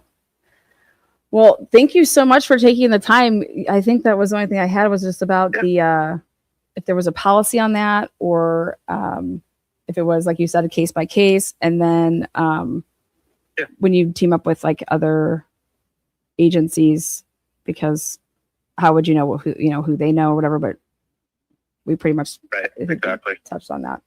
Well, thank you so much. And the reason I was looking into this is because of the number of, I guess, like the Idaho State Police numbers are down as far as how many troopers they have, and they were comparing it to the pay and stuff like that. So I was just kind of trying to correlate some stuff with like maybe that. Did people feel like it was a conflict of interest to go into a field because it's like I'm going to be dealing with? I was looking at like athletes or people in the Greek system. So it was just like a little bubble I was working on. No, yeah, I don't see that as being any issues. I've never talked to anybody. Like I said, I've done this job long enough now, of people who aren't getting into law enforcement because of worries of potential conflict of interest. We're all adults, so we can work through those situations. Mm-hmm. And we know when it's like, I just don't think I can do right by this case, so I'm going to step aside. Mm-hmm. The real big reason I think you're finding a shortage of law enforcement anymore is there's just nothing there for these young kids to look at and go, why would I go do this job, get scrutinized in the way that I'm going to get scrutinized for the amount of money that they're going to pay me? I was just going to say, I was shocked when I saw that. Law enforcement is falling behind in the amount of money that the officers are making for some of the things that we have to deal with, both with working shift work, being away from our families, we're having to work holidays. I took all this into consideration over the 26 years I've done this job. But for me, it was made easier because You know, my wife also does shift work in the work that she does. We found a way to make it work with never happening to put any of our kids in daycare. Oh, wow. So we had a very special situation that we were able to make it work. Not everyone has that capability. So when you start adding how home prices have come up so high in the state of Idaho over the last, I don't know what, 10 years, Yeah. 8 years, something like that, just the housing prices have skyrocketed, and our pay in law enforcement just isn't catching up. And then now, one other thing to look at is you have the state of Idaho, especially with Idaho State Police, where our budget keeps get less and less money. Budget can't go any higher, and they can't seem to figure out how they're going to pay their employees to keep them. Mm-hmm. They're going to start losing officers to other states like Washington. I was just going to say that. So a lot of the troopers here in Idaho were bouncing to Washington because they get huge pay increases. Yeah, it was something like $41.50 versus $54.50 or something like that for like troopers. I'm not sure exactly what it is, but it's huge. Yeah, it's that's like really $15. huge. I mean, huge, that's right. And they're also getting major sign-on bonuses too. oh, they're doing the bonuses too. Hold on, I didn't have that. I didn't know that. They are. When did they start I that? think you can go if you go on to the last 2 or 3 years. Oh wow, okay, I want to look at that. Washington State Police has not done bonuses for very long, but they have such a huge shortage as well that they're just trying to find people. So a lot of agencies now are adding sign-on bonuses, especially for lateral. I mean, even the Moscow Police Department now has a lateral sign-on bonus. We even have a new hire sign-on bonus because we're trying to find better applicants to Gotcha. come sign up and try and work for us. So a lot of agencies are having to do this now. And one other issue that you run into potentially, I'm not saying it's happening now, is you can have people, okay, well, I'm going to go work here for this agency for 2 to 3 years, get all the money I get for my sign-on bonus, and then I'm going to go find another agency to do the same thing. So they kind of start hopping from one agency to another to keep getting these huge sign-on bonuses. Ah, really?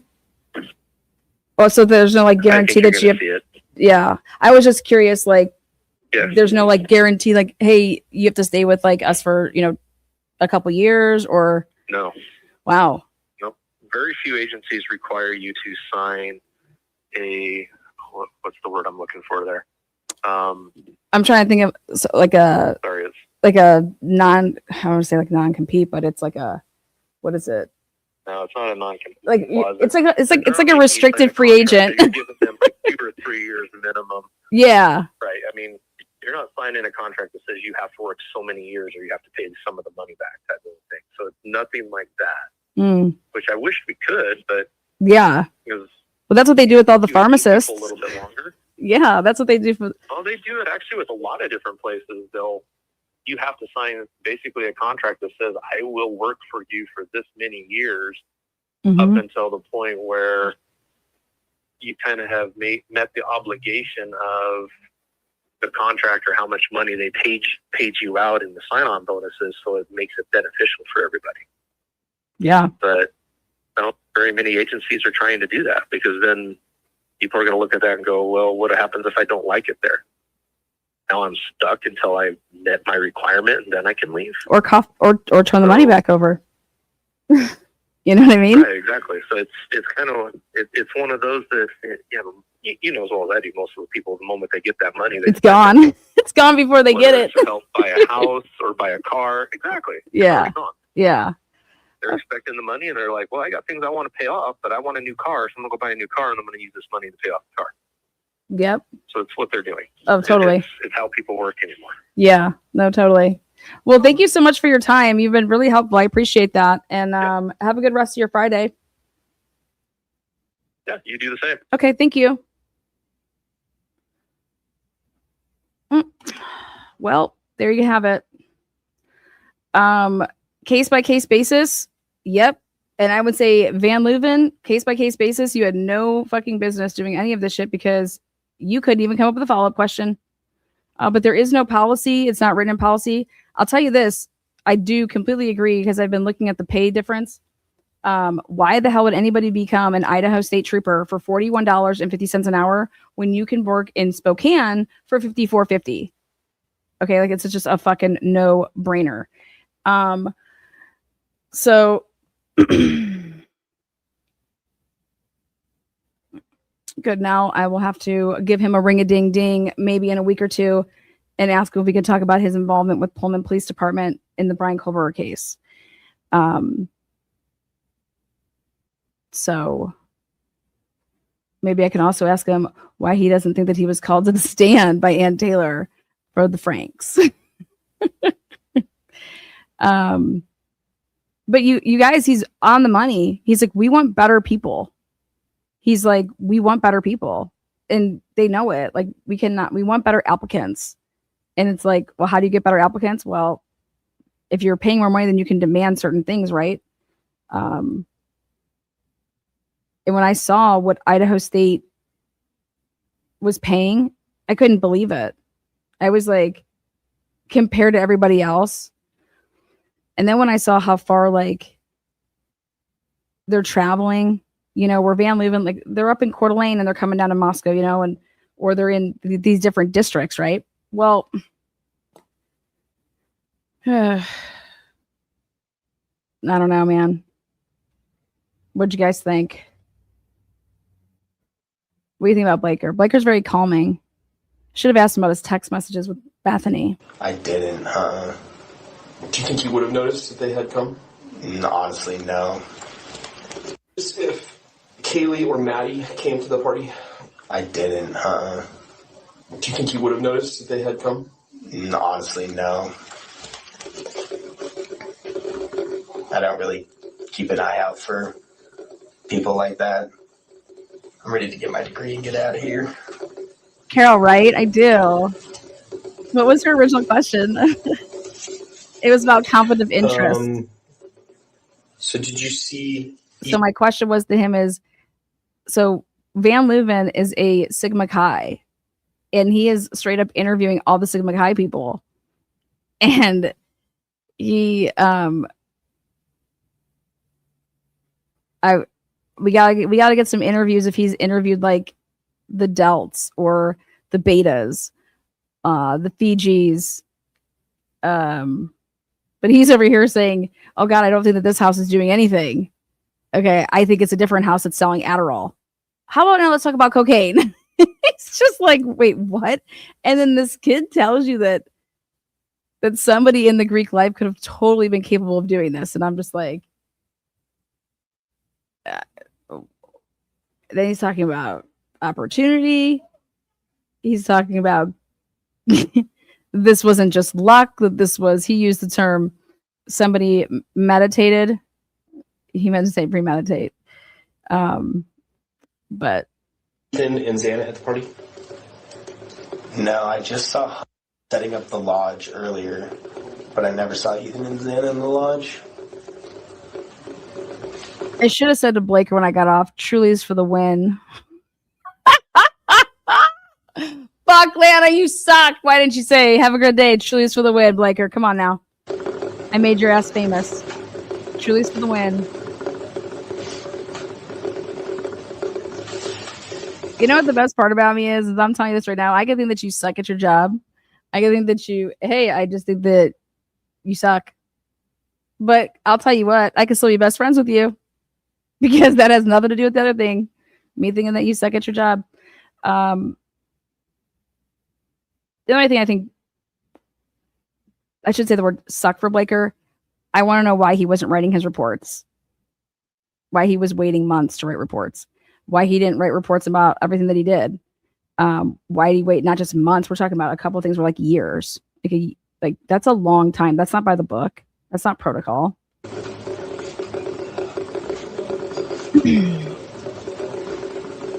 So if you didn't see him, you don't know what time they left. Oh yeah. Did you happen to go to the other formal? I think it was the sorority. Did you happen to go to that? I wasn't.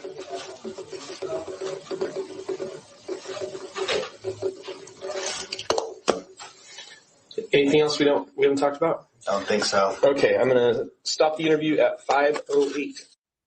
Okay, 5:08. So guess what? He talks to him first, then he talks to Conrad. 5:08. So that started at about 4:30 and it ended at 5:08. Let me just check. But all right. So we're going to stop right here. It's been a really great discussion with this because I'm going to switch gears. And so I'm going to fire up a different live for me to literally point out a huge part of a timeline that, oh, actually, I'll show it later tonight. I'm going to go back over the Bethany clothing, the attire with Bethany and with Dylan. And this was a Jersey party. And Bethany's clothes, it looks like she is in the same outfit that she was that night. So that should just like blow everybody out of the water. I mean, nobody gets in their bed. Like, come on. Come on now. All right. We will be back. Thank you again for being here, moderators. Thank you so much. We love you. Oh, we're celebrating a special birthday weekend. I think the birthday is actually the one Monday, but we're going to start today. Carson's Hockey Mom, come on down. You're the next contestant on the birthday week.